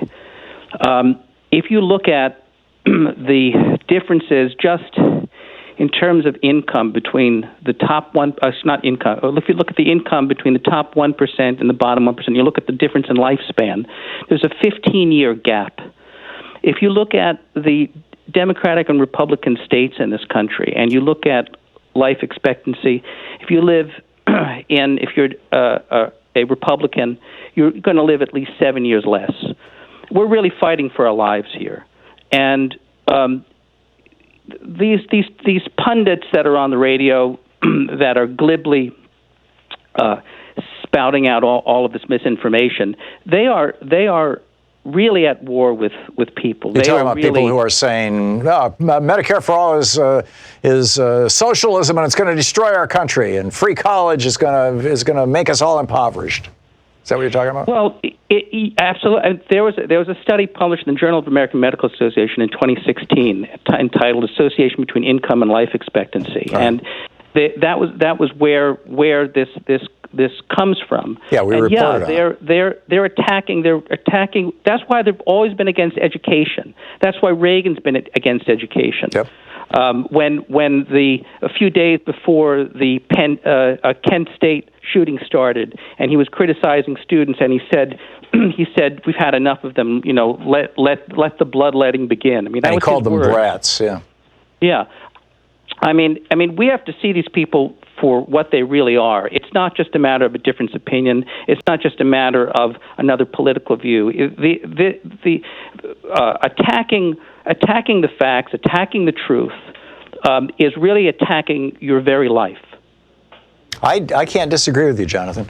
And it is a form of violence. People do die. I mean, the last study that I saw, and this was about 3 weeks ago, and again, I reported about it on this program, was that the blue states that have adopted Medicaid expansion across the state have saved the lives on an annual basis of around 15 to 20,000 people. And the red states that have refused to expand Medicaid, like Rick Scott down in Florida, have cost the lives of somewhere in the neighborhood of 13 to 16,000 people per year.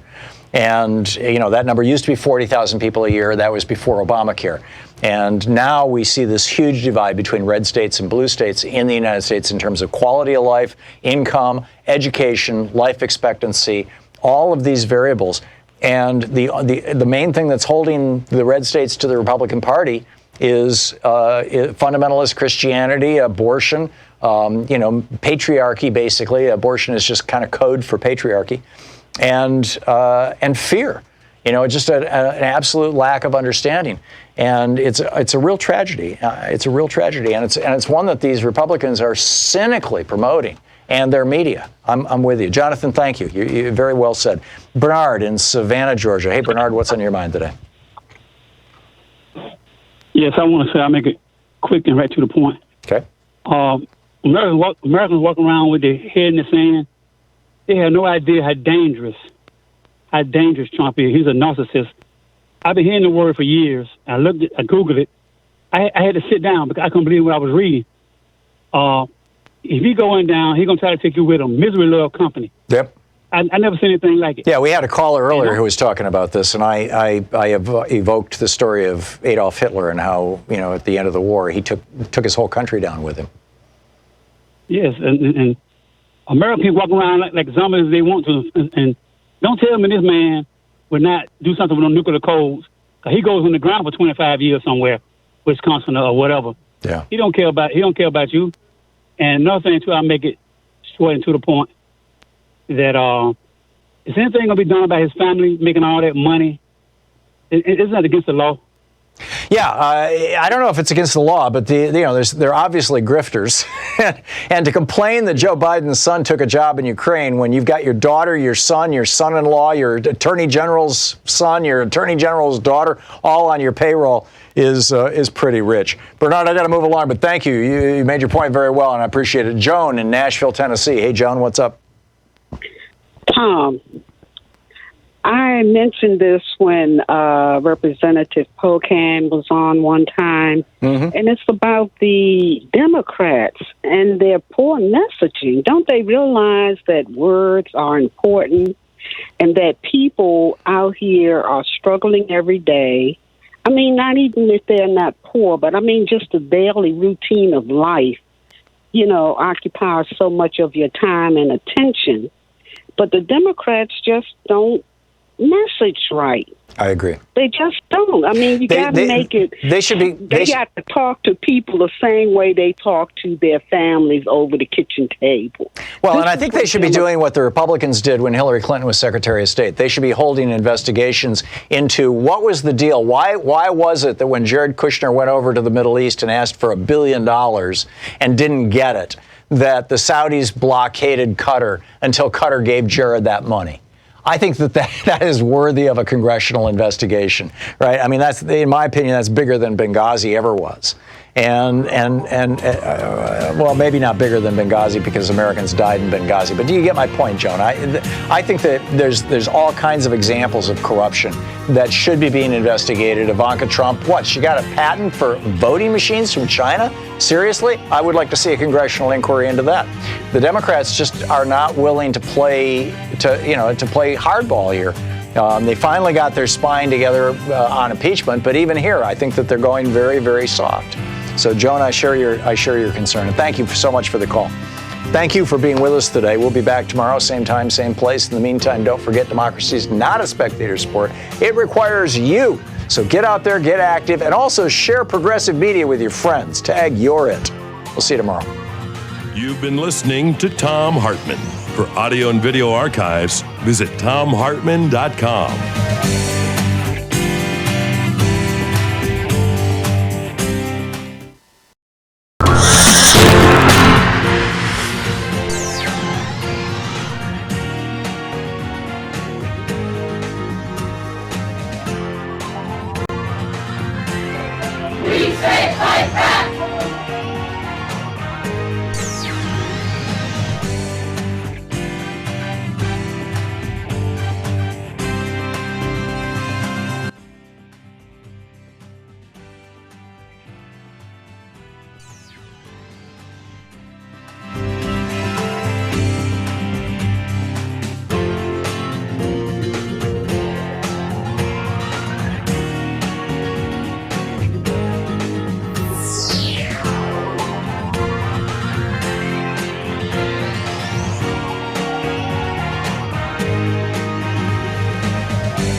Thom Hartmann here. My new book, The Hidden History of the Supreme Court and the Betrayal of America, has arrived. What if the Supreme Court did not have the power to strike down laws? Discover the hidden history of judicial review and this scam called original intent. Learn how we can save the planet by modernizing the Supreme Court. And most important, how we can democratize the Supreme Court now before it's too late. From the time Americans wake up until the time we go to bed, everything we do, touch, ingest, breathe, and use has been touched by the Supreme Court. In this book, I lay out the history of the Supreme Court from Alexander Hamilton until how the court overstepped its constitutional powers. America does not belong to the kings and queens of the court. It belongs to the people. The Hidden History of the Supreme Court and the Betrayal of America is available now in fine bookstores everywhere.